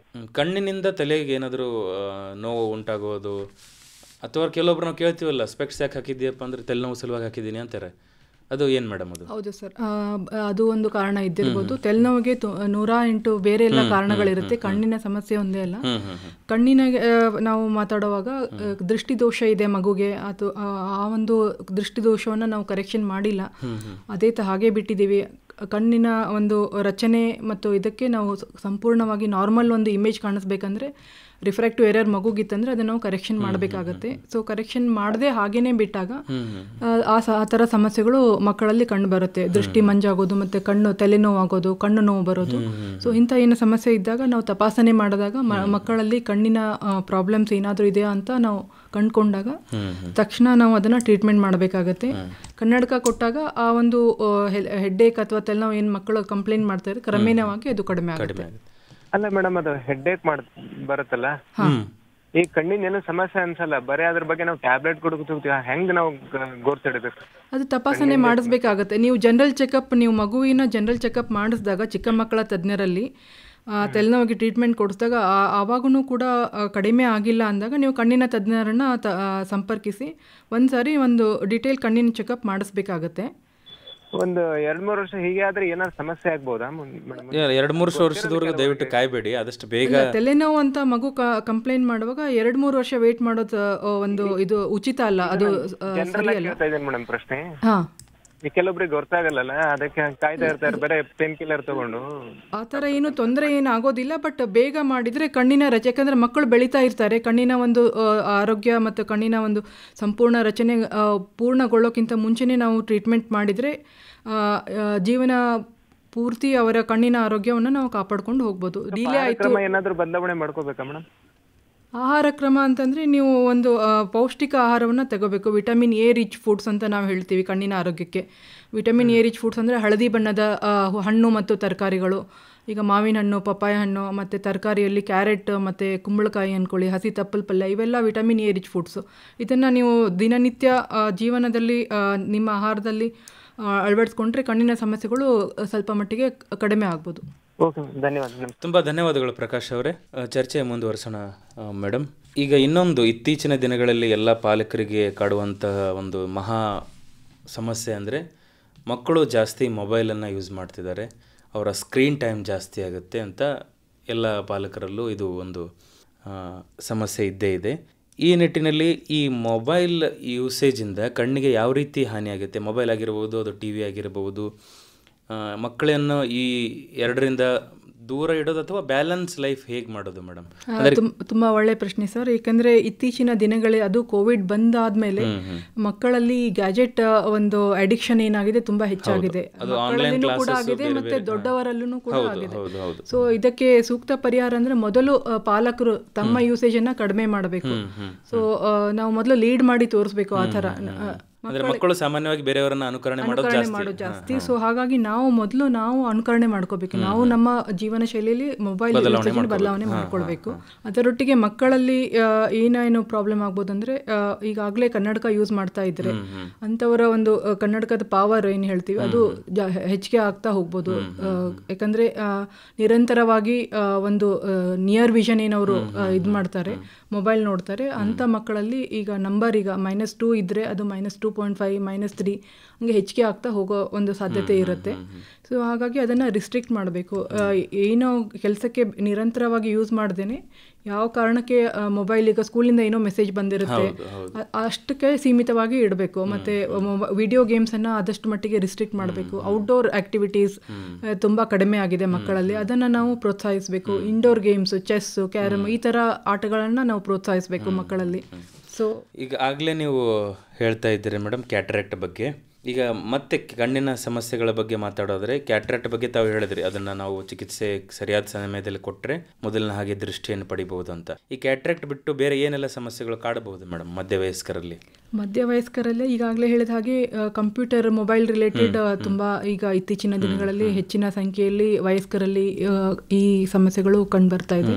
ಅದರ ಜೊತೆಗೆ ರಿಫ್ರಾಕ್ಟಿವ್ ಏರರ್ಸ್ ಏನು ಹೇಳಿದೆ, ದೃಷ್ಟಿ ದೋಷಗಳು ಕೂಡ ವಯಸ್ಕರಲ್ಲಿ ಇರುತ್ತೆ. ಮತ್ತು ಈಗ ಆಕ್ಸಿಡೆಂಟ್, ಟ್ರಾಮಾ ಆಗಿ ಕಣ್ಣಿನ ಅಪಘಾತಗಳಾಗೋದು ವಯಸ್ಕರಲ್ಲಿ ಹೆಚ್ಚಾಗಿ. ಯಾಕೆಂದರೆ 2 ವೀಲರ್ ಮೇಲೆ ಚಲನೆ ಮಾಡ್ತಾ ಇರ್ತಾರೆ, ಅಥವಾ ಯಾವುದೋ ಒಂದು ಫ್ಯಾಕ್ಟ್ರಿಯಲ್ಲಿ ಅಥವಾ ಹೊಲದಲ್ಲಿ ಕೆಲಸ ಮಾಡ್ತಿರ್ತಾರೆ, ಅಂಥವರಲ್ಲಿ ಆಕಸ್ಮಿಕವಾಗಿ ಕಣ್ಣಿನ ತೊಂದರೆಗಳು ಬರೋದು ಸಹಜ. ಅದರ ಜೊತೆಗೆ ಡಯಾಬಿಟೀಸ್ ಅಂತ ಏನು, ಸಕ್ಕರೆ ಕಾಯಿಲೆ ಅಂತ ಏನು ಹೇಳ್ತೀವಿ, ಅದರಿಂದನೂ ಕೂಡ ಕಣ್ಣಿನ ನರದ ಮೇಲೆ ಮತ್ತು ಬೇರೆ ಇತರ ಅಂಗಗಳ ಮೇಲೆ ಕೂಡ ಡಯಾಬಿಟೀಸ್ದ ಪ್ರಭಾವ ಇರುತ್ತೆ. ಸೊ ಹಾಗಾಗಿ ಅದನ್ನು ಕೂಡ ಕಂಟ್ರೋಲ್ನಲ್ಲಿ ಇಟ್ಕೊಳ್ಳೋದು ಒಂದು ಸೂಕ್ತ ಸಲಹೆ. ಮತ್ತು ಗ್ಲಕೋಮಾ ಅಂತ ಹೇಳ್ತೀವಿ, ಗ್ಲಕೋಮಾ ಕಾಯಿಲೆ ಬಗ್ಗೆ ಈಗಾಗಲೇ ಮೊದಲೇ ನಾವು ಚರ್ಚೆ ಆಲ್ರೆಡಿ ಮಾಡಿದ್ದೀವಿ. ಸೊ ಇದನ್ನು ನಾವು ಅರಿವಾಗದಂತೆ ಬರುವಂಥ ಅಂಧತ್ವ ಅಂತ ಕರಿತೀವಿ. ಯಾಕಂದರೆ ಇನಿಷಿಯಲ್ ಸ್ಟಾರ್ಟಿಂಗ್ ಫೇಸಲ್ಲಿ ರೋಗಿಗೆ ಯಾವುದೇ ಥರ ಸಿಂಪ್ಟಮ್ಸ್ ಇರೋದಿಲ್ಲ. ಅದು ಒಂದು ಹಂತದಲ್ಲಿ ಬಂದ ಮೇಲೆ ಅವರಿಗೆ ದೃಷ್ಟಿ ಕಡಿಮೆ ಆಗಿ ಆ ಟೈಮಲ್ಲಿ ನಾವು ಟ್ರೀಟ್ಮೆಂಟ್ ಮಾಡಕ್ಕೆ ಹೋದರೆ ಅದು ಸಾಧ್ಯ ಆಗೋದಿಲ್ಲ. ಈ ಗ್ಲಕೋಮಾ ಅನ್ನೋದು ಕಣ್ಣಿನ ಯಾವ ಭಾಗಕ್ಕೆ ತೊಂದರೆ ಉಂಟು ಮಾಡುತ್ತೆ? ಕಣ್ಣಿನ ನರಕ್ಕೆ. ಈಗ ನಮ್ಮ ಶರೀರದಲ್ಲಿ ಯಾವ ಥರ ಬ್ಲಡ್ ಪ್ರೆಷರ್ ಇರುತ್ತೆ ಅದೇ ಥರ ಕಣ್ಣಿನಲ್ಲಿ ಒಂದು ಒತ್ತಡ ಇರುತ್ತೆ, ಪ್ರೆಷರ್ ಇರುತ್ತೆ. ಆ ಪ್ರೆಷರ್ ಒಂದು ನಿಗದಿತ ರೇಂಜಲ್ಲಿ ಇರಬೇಕು, ಬಿಟ್ವೀನ್ 12 to 18 ಅಂತ ಹೇಳ್ತೀವಿ. ಅದಕ್ಕಿಂತ ಹೆಚ್ಚಿಗೆ ಇದ್ದರೆ ಅದು ಕಣ್ಣಿನ ನರದ ಮೇಲೆ ಒತ್ತಡ ಹಾಕಿ ಕಣ್ಣಿನ ನರದ ಒಂದು ಕಾರ್ಯಕ್ಷಮತೆ ಏನಿರುತ್ತೆ ಅದು ಕುಗ್ಗಿ ಹೋಗುತ್ತೆ, ಅದು ಇರ್ರಿವರ್ಸಿಬಲ್ ಆಗಿರುತ್ತೆ. ಸೊ ಇದು ಇರ್ರಿವರ್ಸಿಬಲ್ ಬ್ಲೈಂಡ್ನೆಸ್ ಅಂತ ಹೇಳ್ತೀವಿ ನಾವು. ಒಂದ್ಸರಿ ದೃಷ್ಟಿ ಕಳ್ಕೊಂಡ್ರೆ ಅದನ್ನು ನಾವು ಮತ್ತೆ ಮರಳಿ ಪಡೆಯೋಕ್ಕೆ ಆಗೋದಿಲ್ಲ. ಸೊ ಹಾಗಾಗಿ ಪ್ರಾರಂಭಿಕ ಹಂತದಲ್ಲಿಯೇ ನಿಯಮಿತವಾಗಿ ನಾವು ತಪಾಸಣೆ ಮಾಡಿಸ್ಕೊಂಡು ಅದನ್ನು ಬೇರೆ ಟ್ರೀಟ್ಮೆಂಟ್ ಅಂದರೆ ಸ್ಕೊಟೋಮಾ ಅಂತ ನಾವು ಹೇಳ್ತೀವಿ. ಅಲ್ಲಿ ಕಪ್ಪು, ನಮ್ಮ ದೃಷ್ಟಿ ಕೇಂದ್ರದಲ್ಲಿ ಅಲ್ಲಿ ಕಪ್ಪು ಚುಕ್ಕೆ ಕಾಣಿಸ್ತಾರ ಆಗೋದು, ಕಣ್ಣು ನೋವು ಬರೋದು, ಕಣ್ಣು ಸಡನ್ ಆಗಿ ಕೆಂಪಾಗ್ಬೋದು. ಇದರಲ್ಲಿ ಬೇರೆ ಬೇರೆ ವಿಧಾನದ ಗ್ಲಕೋಮಾ ಇರುತ್ತೆ. ಸಾಮಾನ್ಯವಾಗಿ ನಾವು ಓಪನ್ ಆಂಗಲ್ ಗ್ಲಕೋಮಾ ಅಂತ ಹೇಳ್ತೀವಿ, ಅದು ಸರ್ವೇ ಸಾಮಾನ್ಯ. ಮಕ್ಕಳಲ್ಲೂ ಕೂಡ ಗ್ಲಕೋಮಾ ಇರೋ ಸಾಧ್ಯತೆ ಇರೋ ಚಾನ್ಸಸ್ ಇರುತ್ತೆ. ಈ ಗ್ಲಕೋಮಾ ಅನ್ನೋದು ಒಂದೇ ಕಣ್ಣಿಗೆ ಎಫೆಕ್ಟ್ ಆಗುತ್ತಾ, ಎರಡು ಕಣ್ಣಿಗೆ ಸೇಮ್ ಒಂದೇ ರೀತಿಯಲ್ಲಿ ಎಫೆಕ್ಟ್? ಸಾಮಾನ್ಯವಾಗಿ ಎರಡು ಕಣ್ಣಿಗೆ ಗ್ಲಕೋಮಾ ಅಫೆಕ್ಟ್ ಆಗುತ್ತೆ. ಮತ್ತೆ ಸೆಕೆಂಡರಿ ಗ್ಲಕೋಮಾ ಅಂತ ಏನು ಹೇಳ್ತೀವಿ, ಈಗ ಯಾವುದು ಕಣ್ಣಿಗೆ ಯಾವುದೇ ಬೇರೆ ಕಾರಣಕ್ಕೆ ಸೋಂಕು ತಗಲಿ ಅಥವಾ ಬೇರೆ ಆಕ್ಸಿಡೆಂಟ್ ಆಗಿ ಏನಾಗಿದ್ರೆ ಸೆಕೆಂಡರಿ ಗ್ಲಕೋಮಾ ಆಗ್ಬೋದು. ಆವಾಗ ಅದು ಒಂದೇ ಕಣ್ಣಲ್ಲಿ ಕೂಡ ಕಂಡು ಬರ್ಬೋದು. ಈಗ ನಾವು ಸಾಮಾನ್ಯವಾಗಿ ಸಿನಿಮಾದಲ್ಲೂ ನೋಡ್ತೀವಿ, ಬೇರೆ ಬೇರೆ ಕಡೆ ಕೇಳಿದ್ದೀವಿ, ಈ ನೈಟ್ ಬ್ಲೈಂಡ್ನೆಸ್ ಬಗ್ಗೆ ನಾವು ಕೇಳಿದ್ದೀವಿ ಮೇಡಮ್. ಅದು ನೈಟ್ ಬ್ಲೈಂಡ್ನೆಸ್ ಅಂದ್ರೆ ಏನು, ಅದು ಯಾವ ಕಾರಣಕ್ಕೆ ಉಂಟಾಗುತ್ತೆ? ನೈಟ್ ಬ್ಲೈಂಡ್ನೆಸ್ಗೆ ಬೇರೆ ಎಲ್ಲ ಕಾರಣ ಇವೆ, ಒಂದೇ ಕಾರಣ ಅಂತಿಲ್ಲ. ಈಗ ಬೈ ಬರ್ತ್ ಆಗುತ್ತೆ ಕೆಲವು ಜನರಿಗೆ. ಅದು ರೆಟಿನೈಟಿಸ್ ಪಿಗ್ಮೆಂಟೋಸಾ ಅಂತ ನಾವು ಹೇಳ್ತೀವಿ. ಅದು ಆನುವಂಶಿಕವಾಗಿ ಬರುವಂಥದ್ದು. ಈಗ ತಂದೆಯಲ್ಲಿದ್ದರೆ ಮಕ್ಕಳಿಗೆ ಮುಂದೆ ಬರೋ ಚಾನ್ಸಸ್ ಇರುತ್ತೆ. ಹಾಗಾಗಿ ಯಾರಿಗಾದ್ರೂ ಆ ಥರ ಇದ್ದರೆ ಮಕ್ಕಳಲ್ಲಿ ಅದನ್ನು ನಾವು ಪರೀಕ್ಷೆ ಮಾಡಿಸ್ಬೇಕು. ಮತ್ತು ಈ ಥರ ಆಗೋದು ಕನ್ಸಾಂಗ್ವಿನಸ್ ಮ್ಯಾರೇಜಸ್ ಅಂತ ನಾವು ಹೇಳ್ತೀವಿ, ಮನೆಯಲ್ಲೇ ಮದುವೆ ಮಾಡ್ತಾರಲ್ಲ, ಅದರಿಂದ ಇಂಥ ಒಂದು ಕಾಯಿಲೆಗಳು ಆಗೋದು ಹೆಚ್ಚು. ನೈಟ್ ಬ್ಲೈಂಡ್ನೆಸ್ ಅಂದ್ರೆ ಸಂಪೂರ್ಣವಾಗಿ ಕಣ್ಣು ಕಾಣಲ್ವಾ? ಬೆಳಗ್ಗೆ ಟೈಮಲ್ಲಿ ಸ್ವಲ್ಪ ಮಟ್ಟಿಗೆ ಕಾಣುತ್ತೆ, ರಾತ್ರಿ ಸ್ವಲ್ಪ ಅವರಿಗೆ ಕಡಿಮೆ ಕಾಣಿಸುತ್ತೆ. ಬೆಳಗ್ಗೆ ಟೈಮಲ್ಲಿ ಅವರ ದಿನನಿತ್ಯ ಮಾಡಿಕೊಳ್ಳೋಷ್ಟು ದೃಷ್ಟಿ ಅವ್ರಿಗೆ ಇರುತ್ತೆ. ಕತ್ಲಾದ ಆದಾಗ ಅವರಿಗೆ ಇನ್ನೂ ಸಂಪೂರ್ಣವಾಗಿ ದೃಷ್ಟಿ ಮಂದಾಗುತ್ತೆ. ಮತ್ತು ಇನ್ನೊಂದು ಕಾರಣ ಅಂದರೆ vitamin A deficiency. Vitamin A ಕೂಡ ತುಂಬ ಕಡಿಮೆ ಪ್ರಮಾಣದಲ್ಲಿ ಇದ್ದಾಗ ಮಕ್ಕಳಲ್ಲಿ, ಸಣ್ಣ ಮಕ್ಕಳಲ್ಲಿ ಸ್ಟಾರ್ಟಿಂಗ್ ಈಗ ಬೆಳೆಯೋ ಹಂತದಲ್ಲಿ ಕಡಿಮೆ ಆದರೂ ಕೂಡ ಅಂಥವರಲ್ಲೂ ಕೂಡ ವಿಟಮಿನ್ ಎ ಡೆಫಿಷಿಯನ್ಸಿ ಇದ್ದಾಗ ನೈಟ್ ಬ್ಲೈಂಡ್ನೆಸ್ ಬರೋ ಸಾಧ್ಯತೆ ಇರುತ್ತೆ. ಈಗ ಇನ್ನೊಂದು ಸಮಸ್ಯೆ ನಮ್ಮ ಇಡೀ ಪ್ರಪಂಚಕ್ಕೆ ಕಾಡುತ್ತಿರೋದು ಅಂಧತ್ವದ್ದು. ಅಂಧತ್ವ ಯಾವೆಲ್ಲ ಕಾರಣಕ್ಕಾಗಿ ಉಂಟಾಗುತ್ತೆ ಮೇಡಮ್? ಈ ಯಾವೆಲ್ಲ ಹಂತದಲ್ಲಿ ಇದನ್ನು ನಾವು ಕ್ಯೂರ್ ಮಾಡಬಹುದು? ಸೊ ಅಂಧತ್ವಕ್ಕೆ ಕಾರಣಗಳು ಹಲವಾರು ಕಾರಣಗಳು. ಮುಖ್ಯವಾಗಿ ಜಗತ್ತಿನಾದ್ಯಂತ ಎಲ್ಲ ರೀತಿಯ ಕಾರಣಗಳಲ್ಲಿ ಮುಖ್ಯವಾಗಿ ಪ್ರಮುಖವಾಗಿ ಕ್ಯಾಟ್ರಾಕ್ಟ್ ಅಂತ ನಾವು ಈಗಷ್ಟೇ ಡಿಸ್ಕಸ್ ಮಾಡಿದ್ವಿ, ಅದು ಮುಖ್ಯವಾದ ಕಾರಣ. ಅದಾದ ನಂತರ ನಾವು ಏಜ್ ರಿಲೇಟೆಡ್ ಮ್ಯಾಕ್ಯುಲರ್ ಡಿಜೆನರೇಷನ್ ಅಂತ, ಅದು ವಯಸ್ಸಾದಮೇಲೆ ಕಣ್ಣಿನ ನರಕ್ಕೆ ಅಫೆಕ್ಟ್ ಆಗುವಂಥ ಅದೊಂದು ಕಂಡೀಷನ್ನು. ಅದರ ಜೊತೆಗೆ ಡಯಾಬಿಟಿಕ್ ರೆಟಿನೋಪತಿ ಅಂತ ಹೇಳ್ತೀವಿ, glaucoma, refractive errors, corneal blindness ಅಂತ ಹೇಳ್ತೀವಿ. ಇವೆಲ್ಲ ಕಾರಣಗಳು ಮುಖ್ಯ ಕಾರಣಗಳು. ಸೊ ಈ ಎಲ್ಲದಕ್ಕೂ ಟ್ರೀಟ್ಮೆಂಟ್ ಇದೆ. ಗ್ಲಕೋಮಾಕ್ಕೆ ಮಾತ್ರ ನಾವು ಪ್ರಾರಂಭಿಕ ಹಂತದಲ್ಲಿ ಟ್ರೀಟ್ಮೆಂಟ್ ಮಾಡಿದರೆ ಒಂದು ನಿಗದಿತ ಇದರಲ್ಲಿ ನಾವು ದೃಷ್ಟಿಯನ್ನು ಉಳಿಸ್ಕೊಂಡು ಹೋಗ್ಬೋದು. ಈಗ ಕಣ್ಣಿನ ಅಥವಾ ಕಣ್ಣಿಗೆ ಉಂಟಾಗುವಂತಹ ಬೇರೆ ಬೇರೆ ಕಾಯಿಲೆಗಳ ಬಗ್ಗೆ ಚರ್ಚೆ ಮಾಡಿದಾಯಿತು ಮೇಡಮ್. ಒಂದು ಒಳ್ಳೆ ಕಣ್ಣುಗಳನ್ನು ನಾವು ದೀರ್ಘಾವಧಿ ಕಾಲದವರೆಗೂ ಹೊಂದಿರಬೇಕು, ವಯಸ್ಸಾದ್ಮೇಲೂ ನಮ್ಮ ಕಣ್ಣಿಗೆ ಜಾಸ್ತಿ ತೊಂದರೆ ಆಗಬಾರ್ದು, ಆರೋಗ್ಯವಾಗಿರಬೇಕು ಅಂದರೆ ನಮ್ಮ ಆಹಾರ ಶೈಲಿ ಯಾವ ರೀತಿಯಾಗಿರಬೇಕು ಮೇಡಮ್? ಓಕೆ, ನಮ್ಮ ಆಹಾರ ಪದ್ಧತಿಗಳು ನೈಸರ್ಗಿಕವಾಗಿ ಎಷ್ಟು ಹತ್ತಿರ ಇರುತ್ತೆ ಅಷ್ಟು ನಮ್ಮ ಆರೋಗ್ಯಕ್ಕೆ ಒಳ್ಳೆಯದು. ಸಮಗ್ರ ಆರೋಗ್ಯ ಮತ್ತು ಕಣ್ಣಿನ ಆರೋಗ್ಯಕ್ಕೂ ಅಷ್ಟೇ ಮುಖ್ಯ. ನಮ್ಮ ಜೀವನ ಶೈಲಿಯಲ್ಲಿ ನಾವು ದಿನನಿತ್ಯ ಹೆಚ್ಚು ಹಣ್ಣು ಮತ್ತು ತರಕಾರಿ ಈ ಥರ ಒಂದು ಪದಾರ್ಥಗಳನ್ನ, ವಿಟಮಿನ್ ಎ ರಿಚ್ ಫುಡ್ಸನ್ನು ನಾವು ತಗೊಳ್ಳೋದ್ರಿಂದ ಕಣ್ಣಿನ ಆರೋಗ್ಯವನ್ನು ನಾವು ಕಾಪಾಡ್ಕೊಳ್ಬೋದು. ಈಗ ವಿಟಮಿನ್ ಎ ರಿಚ್ ಫುಡ್ಸ್ ಅಂದರೆ ನಾನು ಮೊದಲೇ ಹೇಳಿದ ಹಾಗೆ ಹಳದಿ ಬಣ್ಣದ ಹಣ್ಣುಗಳು ಮತ್ತು ತರಕಾರಿಗಳು, ಅದರಲ್ಲಿ ವಿಟಮಿನ್ ಎ ಹೇರಳವಾಗಿರುತ್ತೆ. ಸೊ ಅವುಗಳನ್ನು ನಾವು ಹೆಚ್ಚಾಗಿ ಬಳಕೆ ಮಾಡಬೇಕು. ಮತ್ತು ಈಗ ನಾನ್ ವೆಜಿಟೇರಿಯನ್ಸ್ಗಂದರೆ ಮೊಟ್ಟೆ, ಮೀನು, ಇದರಲ್ಲಿ ವಿಟಮಿನ್ ಎ ತುಂಬ ಹೆಚ್ಚಾಗಿರುತ್ತೆ. ಆ ಥರ ಆಹಾರವನ್ನು ಸೇವಿಸೋದು ಒಳ್ಳೆಯದು. ಮತ್ತು ನಿಯಮಿತವಾಗಿ ವ್ಯಾಯಾಮ ಮಾಡೋದ್ರಿಂದ ನಮ್ಮ ಸಂಪೂರ್ಣ ಆರೋಗ್ಯಕ್ಕೆ ಒಳ್ಳೆಯದು. ಹಾಗೆಯೇ ಕಣ್ಣಿನ ಆರೋಗ್ಯಕ್ಕೂ ಕೂಡ ಅದು ತುಂಬ ಒಳ್ಳೆಯದು. ಕಣ್ಣಿಗೆ ಸಂಬಂಧಪಟ್ಟ ವ್ಯಾಯಾಮ ಇದೆಯಲ್ವಾ? ಇದೆ. ಯಾಕಂತಂದರೆ ಈಗ ನಾವು ಇತ್ತೀಚಿನ ದಿನಗಳಲ್ಲಿ ನಾವು ಹೇಳಿದ ಹಾಗೆ ಈಗ ಕಂಪ್ಯೂಟರ್ ಮತ್ತು ಮೊಬೈಲ್ ಯೂಸ್ ಮಾಡೋದ್ರಿಂದ ಐ ಸ್ಟ್ರೇನ್ ಅಂತ ಹೇಳ್ತೀವಿ, ಇಸ್ಟೆನೋಪಿಯಾ ಅಂತ ನಾವು ನಮ್ಮ ಮೆಡಿಕಲ್ ಲ್ಯಾಂಗ್ವೇಜಲ್ಲಿ ಹೇಳ್ತೀವಿ. ಅದನ್ನು ನಾವು ತಪ್ಪಿಸ್ಬೋದು. ಯಾಕಂದರೆ ಈಗ 20-20-20 ಅಂತ ರೂಲ್ ಇದೆ. ಈಗ 20 ನಿಮಿಷ ನೀವು ಸ್ಕ್ರೀನ್ ಟೈಮ್ ಮಾಡಿದರೆ 20 ಸೆಕೆಂಡ್ ಕಣ್ಣು ಮುಚ್ಕೋಬೇಕು, ಮತ್ತು 20 ಫೀಟ್ ದೂರದನ್ನು ನೀವು ನೋಡಿ ಮತ್ತೆ ತಿರ್ಗಾ ನಿಮ್ಮ ಕೆಲಸವನ್ನು ರೆಸ್ಯೂಮ್ ಮಾಡ್ಬೋದು. ಆ ಥರ ಒಂದು ಚೇಂಜಸನ್ನು ನಾವು ಮಾಡ್ಕೋಬೇಕಾಗುತ್ತೆ. ಆವಾಗ ಕಣ್ಣಿಗೆ ಜಾಸ್ತಿ ಸ್ಟ್ರೈನ್ ಆಗೋದಿಲ್ಲ. ಮತ್ತು ಈಗ ಸ್ಕ್ರೀನ್ ಟೈಮ್ ಜಾಸ್ತಿ ಆದಂಗಿಲ್ಲ. ನಾವು ಈಗ ಬ್ಲೂ ಲೈಟ್ ಫಿಲ್ಟರ್ ನಾವು ಯೂಸ್ ಮಾಡೋಕ್ಕೆ ಯೂಶಲಿ ಹೇಳ್ತೀವಿ.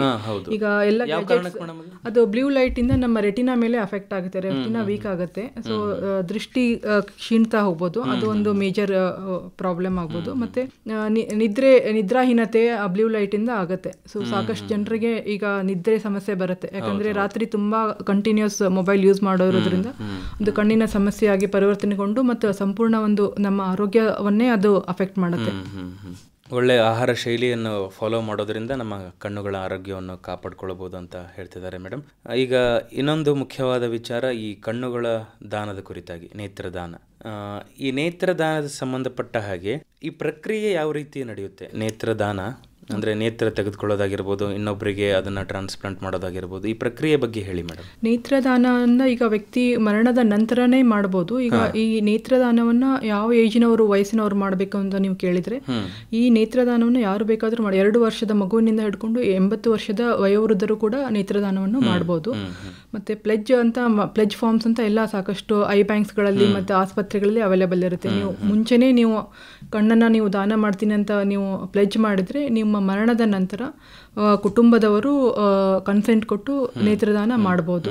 ನೇತ್ರದಾನ ಮಾಡೋದು ಮರಣದ 6 ಗಂಟೆಗಳ ಒಳಗಡೆನೆ ಕಣ್ಣುಗಳನ್ನು ದಾನ ಮಾಡಬೇಕಾಗುತ್ತೆ. ವ್ಯಕ್ತಿ ಮರಣಿಸಿದ ನಂತರ ಕುಟುಂಬದವರು ಸಂಬಂಧಪಟ್ಟ ಆಸ್ಪತ್ರೆಗೆ ಸಂಪರ್ಕ ಮಾಡಬೇಕು. ಫೋನ್ ಮಾಡಿ ನೀವು ಆಸ್ಪತ್ರೆಗೆ ಹೇಳಿದ್ರೆ ಅವರು ಡೈರೆಕ್ಟ್ ಮಾಡ್ತಾರೆ. ಯಾವ ತರ ಪ್ರೊಸೀಜರ್ ಇರುತ್ತೆ ಎಲ್ಲದನ್ನು ಅವರು ಗೈಡ್ ಮಾಡಿ ಹೇಳ್ತಾರೆ. ಯಾಕಂದ್ರೆ ಈ ಒಬ್ಬ ವ್ಯಕ್ತಿ ಕಣ್ಣು ದಾನ ಮಾಡಿದ್ರೆ ಇಬ್ಬರಿಗೆ ನಾವು ದೃಷ್ಟಿದಾನ ಮಾಡಿದಾಗುತ್ತೆ. ಅದು ಹೇಗೆ ಮೇಡಮ್? ಈಗ ಒಬ್ಬ ಮರಣ ಆದ ನಂತರ 2 ಕಣ್ಣುಗಳು ಇರುತ್ತವೆ. ನಾವು ಒಂದೊಂದು ಕಣ್ಣ ಬೇರೆ ಬೇರೆ ವ್ಯಕ್ತಿ ಕೊಟ್ರೆ ಇಬ್ಬರು ವ್ಯಕ್ತಿಗೆ ನಾವು ದೃಷ್ಟಿ ತಂದಂಗಾಗುತ್ತೆ. ಈ ಪ್ರಕ್ರಿಯೆ ಯಾವ ರೀತಿ ಆಗುತ್ತೆ ಅಂದ್ರೆ, ಈಗ ವ್ಯಕ್ತಿ ಮರಣಿಸಿದ ನಂತರ ಎಷ್ಟು ಹೊತ್ತಿನಲ್ಲಿ ಅದನ್ನ ಅವರು ಆಸ್ಪತ್ರೆಯವರು ಬರಬೇಕು? ವ್ಯಕ್ತಿ ಮರಣ ಆದ 6 ಗಂಟೆ 6ರಿಂದ 8 ಗಂಟೆ ಒಳಗಡೆ ಕಣ್ಣನ್ನು ನಾವು ತೆಗೆದುಕೊಳ್ಬೇಕಾಗತ್ತೆ. ನೀವು ಆಸ್ಪತ್ರೆಗೆ ಫೋನ್ ಮಾಡಿದ್ಮೇಲೆ ಆಸ್ಪತ್ರೆಯಿಂದ ಒಂದು ತಂಡ ಬರುತ್ತೆ. ಒಬ್ಬರು ವೈದ್ಯರು ಇರ್ತಾರೆ, ಅವರಿಗೆ ಸಹಾಯಕ್ಕೆ ಶುಶ್ರೂಷಕರು ಇರ್ತಾರೆ. ಅವರು ಬಂದು ಆ ಪ್ರಕ್ರಿಯೆ ಒಂದು 15ರಿಂದ 20 ನಿಮಿಷದ ಅದೊಂದು ಪ್ರೊಸೀಜರ್. ಸೊ ಯಾವುದೇ ರೀತಿಯ ಒಂದು ಡಿಸ್ಫಿಗರ್ಮೆಂಟ್ ಆಗೋದಿಲ್ಲ. ಈಗ ಕೆಲವರಲ್ಲಿ ಮೂಢನಂಬಿಕೆ ಇರುತ್ತೆ, ಕಣ್ಣು ದಾನ ಮಾಡಿಬಿಟ್ರೆ ಮತ್ತೆ ಮುಂದಿನ ಜನ್ಮದಲ್ಲಿ ಕಣ್ಣು ಕುರುಡರಾಗುತ್ತೆ. ಆ ಥರ ಏನೂ ಇರೋದಿಲ್ಲ. ಇದು ಒಂದು ಒಳ್ಳೆಯ ಕಾರ್ಯ. ಹಾಗಾಗಿ ಯಾವುದೇ ರೀತಿಯ ಡಿಸ್ಫಿಗರ್ಮೆಂಟ್ ಆಗೋದಿಲ್ಲ. ನೋಡೋಕೆ ಮುಖಕ್ಕೆ ನಾವು ಮೊದಲಿನ ಥರನೇ ಕಾರೋ ಥರ ಮಾಡಿ ಅವರು ಆಪರೇಷನ್ನ ಸಂಪೂರ್ಣಗೊಳಿಸ್ತಾರೆ. ಮತ್ತೆ ಯಾವುದೇ ಕಾಯಿಲೆ ಇದ್ರೂ ಕೂಡ ನಾವು ಈಗ ಡಯಾಬಿಟಿಸ್ ಇರೋರು ಮಾಡ್ಬೋದು, ಗ್ಲಕೋಮಾ ಇರೋರು ಮಾಡ್ಬೋದು. ಯಾವುದೇ ಒಂದು ರಿಸ್ಟ್ರಿಕ್ಷನ್ ಇರೋದಿಲ್ಲ. ಸೋಂಕು ತಗಲಿದವ್ರು ಮಾತ್ರ ಮಾಡ್ಲಿಕ್ಕೆ ಆಗೋದಿಲ್ಲ. ಇನ್ಫೆಕ್ಷನ್ ಇರೋದು, ಯಾವುದೇ ಕಾರಣಕ್ಕೆ ಇನ್ಫೆಕ್ಷನ್ ಇರ್ಬೋದು ಅಥವಾ ಸೆಪ್ಟಿಸೇಮಿ ಆಗಿದ್ರೆ ಅಂಥವ್ರು ಮಾಡ್ಲಿಕ್ಕೆ ಆಗೋದಿಲ್ಲ. ಅದನ್ನ ಬಿಟ್ರೆ ಬೇರೆಯವರೆಲ್ಲ ದೃಷ್ಟಿದಾನ ಮಾಡ್ಬೋದು. ಚರ್ಚೆ ಮುಂದುವರ್ಸೋಣ ಮೇಡಮ್. ಇನ್ನೊಂದು ಕರೆ ಇದೆ. ಹಲೋ ಹಲೋ, ಕಾರ್ಯಕ್ರಮಕ್ಕೆ ನಿಮಗೆ ಸ್ವಾಗತ. ಹಾ ಸರ್, ನಮಸ್ತೆ. ನಮಸ್ತೆ ಮೇಡಮ್. ನಮಸ್ಕಾರ. ತಮ್ಮ ಪರಿಚಯ ಮಾಡ್ಕೊಡ್ರಿ. ನಾನು ಸುಜಾತ ಅಂತ ಗುಲ್ಬರ್ಗಾ ಇಂದ ಮಾತಾಡೋದು. ಪ್ರಶ್ನೆ ಕೇಳಿ. ಆಫ್ಟರ್ 40 ನಾವು ಈ ಕಣ್ಣಿನ ಹೆಂಗೆ ಕಾಪಾಡ್ಕೊಳ್ಬಹುದು ಅಂತ, ಯಾಕಂದ್ರೆ ಈಗ ಪೊರೆ ಬರೋದು ಅದೆಲ್ಲ ಶುರು ಆಗತ್ತಲ್ಲ. ಹೌದು.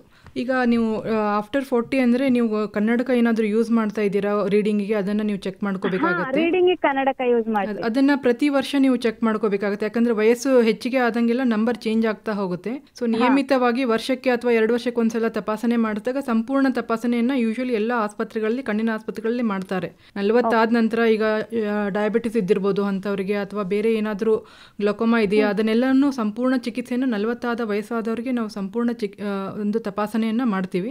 ಹಾಗಾಗಿ ನಿಯಮಿತವಾಗಿ 40 ವಯಸ್ಸಾಗಿತ್ತಂದ್ರೆ ಪ್ರತಿ ವರ್ಷ ಅಥವಾ 2 ವರ್ಷಕ್ಕೊಂದ್ಸಲ ಮಾಡ್ಕೊಳ್ಳೋದು ಒಳ್ಳೆಯದು. ಇಲ್ಲ ಮೇಡಮ್, ಈಗ ಒಂದು 6 months ಬ್ಯಾಕ್ ನಾನು ಚೆಕ್ ಮಾಡ್ತಿದ್ದೆ. ಇದು ಚಶ್ಮಾ ಕೊಟ್ರು, ಅದಕ್ಕೆ ಆಮೇಲೆ ಏನಂದ್ರು ಕಂಟಿನ್ಯೂ ಹಾಕೊಳ್ರಿ, ಬರೀ ರೀಡಿಂಗ್ ಅಷ್ಟೇ ಅಲ್ಲ ಕಂಟಿನ್ಯೂ ಹಾಕೊಳ್ರಿ ಅಂತ ಹೇಳಿದ್ರು. ಕಂಟಿನ್ಯೂ ಹಾಕುವಂತ ನಿಮ್ಗೆ ಹೇಳಿದಾರಂದ್ರೆ ನಿಮಗೆ ದೂರದೃಷ್ಟಿಯ ತೊಂದರೆನೂ ಕೂಡ ಇದ್ದಿರಬಹುದು ಅವಾಗ ಮಾತ್ರ. ಹಾಗಾಗಿ ನೀವು ದೂರದಕ್ಕೆ ಮತ್ತೆ ಸಮೀಪದಕ್ಕೆ ಎರಡದಕ್ಕೂ ಕೂಡ ನೀವು ಕನ್ನಡಕ ಉಪಯೋಗ ಮಾಡಬೇಕಾಗುತ್ತೆ. ಆದ ಕಾರಣ ಅವರು ಹೇಳಿರ್ತಾರೆ ನಿಮಗೆ ದೂರದಕ್ಕೂ ನೀವು ಉಪಯೋಗ ಮಾಡಬೇಕಾಗತ್ತೆ ಅಂತ. ಕೆಲವರಿಗೆ ಏನಿರುತ್ತೆ ದೂರದೃಷ್ಟಿ ಇರೋದಿಲ್ಲ, 40 ಆದ್ಮೇಲೆ ಕೇವಲ ರೀಡಿಂಗಿಗೋಸ್ಕರ ಬಂದಿರುತ್ತೆ. ಅಂಥವರಿಗೆ ನಾವು ಓನ್ಲಿ ಫಾರ್ ರೀಡಿಂಗ್ ಯೂಸ್ ಮಾಡಿ ಅಂತ ನಾವು ಸಲಹೆ ಕೊಡ್ತೀವಿ. ಇನ್ನೇನಾದ್ರೂ ಪ್ರಶ್ನೆ ಇದೆಯಾ? ಇಲ್ಲ ಸರ್, ಆಯ್ತು. ತುಂಬಾ ಧನ್ಯವಾದಗಳು ಕರೆ ಮಾಡೋದಕ್ಕೆ. ಐ ಡೊನೇಷನ್ ಬಗ್ಗೆ ಮೇಡಮ್ ಹೇಳ್ತಾ ಇದ್ರಿ ತಾವು. ಇತ್ತೀಚಿನ ದಿನಗಳಲ್ಲಿ ಇದರ ಬಗ್ಗೆ ತುಂಬ ಅರಿವು ಜನರಲ್ಲಿ ಮೂಡ್ತಾ ಇದೆ. ತುಂಬ ಜನರು ಸ್ವಯಂ ಪ್ರೇರಿತರಾಗಿ ನೇತ್ರದಾನ ಮಾಡ್ತಿದ್ದಾರೆ. ಈಗ ತಾವು ಹೇಳಿದ್ರೆ 2 ವರ್ಷದ ನಂತರ ಎಲ್ಲರೂ ಕೂಡ ಐ ಡೊನೇಷನ್ ಮಾಡಲಿಕ್ಕೆ ರಿಜಿಸ್ಟರ್ ಮಾಡಿಸ್ಬೋದು ಅಂತ. ಈಗ ಅಕಸ್ಮಾತ್ತಾಗಿ ಒಬ್ಬ ಅಂದರೆ ಚಿಕ್ಕ ಮಕ್ಕಳಲ್ಲೂ ಸಾವಾದಾಗ ಅವರ ಕಣ್ಣು ಕೂಡ ಡೊನೇಷನ್ ಮಾಡಲಿಕ್ಕೆ ಅನುಕೂಲ ಆಗುತ್ತೆ. ಅಂದರೆ ಅವು ಬೆಳವಣಿಗೆ ಹಂತದಲ್ಲಿ ಇರುತ್ತಲ್ಲ, ಅದು ಬೆಳವಣಿಗೆ ಹಂತದಲ್ಲಿ ಇದ್ರೂ ಕೂಡ ಕಾರ್ನಿಯಾ ಏನಿರುತ್ತೆ ಅದನ್ನು ನಾವು ಯೂಸ್ ಮಾಡ್ಬೋದು. ಯಾಕಂದರೆ ಕಾರ್ನಿಯಾದ ಬೆಳವಣಿಗೆ ಆಲ್ಮೋಸ್ಟ್ 6 yearsವರೆಗೂ ನಿಂತು ಬಿಟ್ಟಿರುತ್ತೆ. ಸೊ ಜಾಸ್ತಿ ಅದರ ವ್ಯತ್ಯಾಸ ಕಂಡು ಬರೋದಿಲ್ಲ. ಕಾರ್ನಿಯಾ ಯೂಸ್ ಮಾಡೋದು ಸಾಕಷ್ಟು ಕಾರಣ ಅಂಧತ್ವದಲ್ಲಿ ನಾವು ಯೂಸ್ ಮಾಡ್ತೀವಿ. ಈಗ ಸೋಂಕಾಗಿ ಅಥವಾ ಕಣ್ಣಿಗೆ ಯಾವುದೇ ಒಂದು ಆಕ್ಸಿಡೆಂಟ್ ಆಗಿ ಕರಿಗುಡ್ಡೆ ಡ್ಯಾಮೇಜ್ ಆದಾಗ ಅಂಥವರಿಗೆ ನಾವು ಯಾವುದೇ ವಯಸ್ಸಿನ ಕಾರ್ನಿಯಾನ ನಾವು ಟ್ರಾನ್ಸ್ಪ್ಲಾಂಟ್ ಮಾಡ್ಬೋದು. ಈಗ ಕಲಬುರಗಿ ಅಂತ ಪ್ರದೇಶದಲ್ಲಿ ಸಾಮಾನ್ಯವಾಗಿ ಬೇಸಿಗೆಯಲ್ಲಿ ಹೆಚ್ಚಿನ ಬಿಸಿಲನ್ನು ನಾವೆಲ್ಲ ಅನುಭವಿಸ್ತೀವಿ. ಈ ಕಣ್ಣಿನ ಆರೈಕೆಗೆ ಸಂಬಂಧಪಟ್ಟ ಹಾಗೆ ಯಾವೆಲ್ಲ ಋತುಮಾನದಲ್ಲಿ ನಾವು ಯಾವೆಲ್ಲ ಪ್ರಿಕಾಷನ್ಸನ್ನು ತಗೋಬೇಕು ಮೇಡಮ್? ಈಗ ನಮ್ಮ ಕಲಬುರಗಿ ಭಾಗದಲ್ಲಿ ಅದರಲ್ಲೂ ಈ ಹೆಚ್ಚು ಬಿಸಿಲು ಆಲ್ಮೋಸ್ಟ್ 45ವರೆಗೂ ನಮ್ಮ ಇಲ್ಲಿ ಟೆಂಪ್ರೇಚರ್ ರೀಚ್ ಆಗುತ್ತೆ. ಸೊ ಬಿಸಿಲಿನಲ್ಲಿ ಹೋಗುವಾಗ ಕಂಪಲ್ಸರಿ ನಾವು ಗಾಗಲ್ಸ್ ಅಂತ ಏನು ಹೇಳ್ತೀವಿ, ಕನ್ನಡಕವನ್ನು ಸೂರ್ಯನ ಕಿರಣಗಳಿಂದ ರಕ್ಷಣೆ ಮಾಡ್ಕೋಬೇಕು ಒಂದನೇದಾಗಿ. ಮತ್ತು ಸಾಕಷ್ಟು ನೀರನ್ನು ಸೇವಿಸಬೇಕು. ತೇವಾಂಶ ಕಡಿಮೆ ಆಗುತ್ತೆ, ಕಣ್ಣಿನ ತೇವಾಂಶ ಕಡಿಮೆ ಆಗಿ ಬರ್ನಿಂಗ್ ಸೆನ್ಸೇಷನ್, ಉರಿಯೋದಂತ ಏನು ಹೇಳ್ತೀವಿ ಅದು ಹೆಚ್ಚಾಗಿ ಕಂಡು ಬರುತ್ತೆ.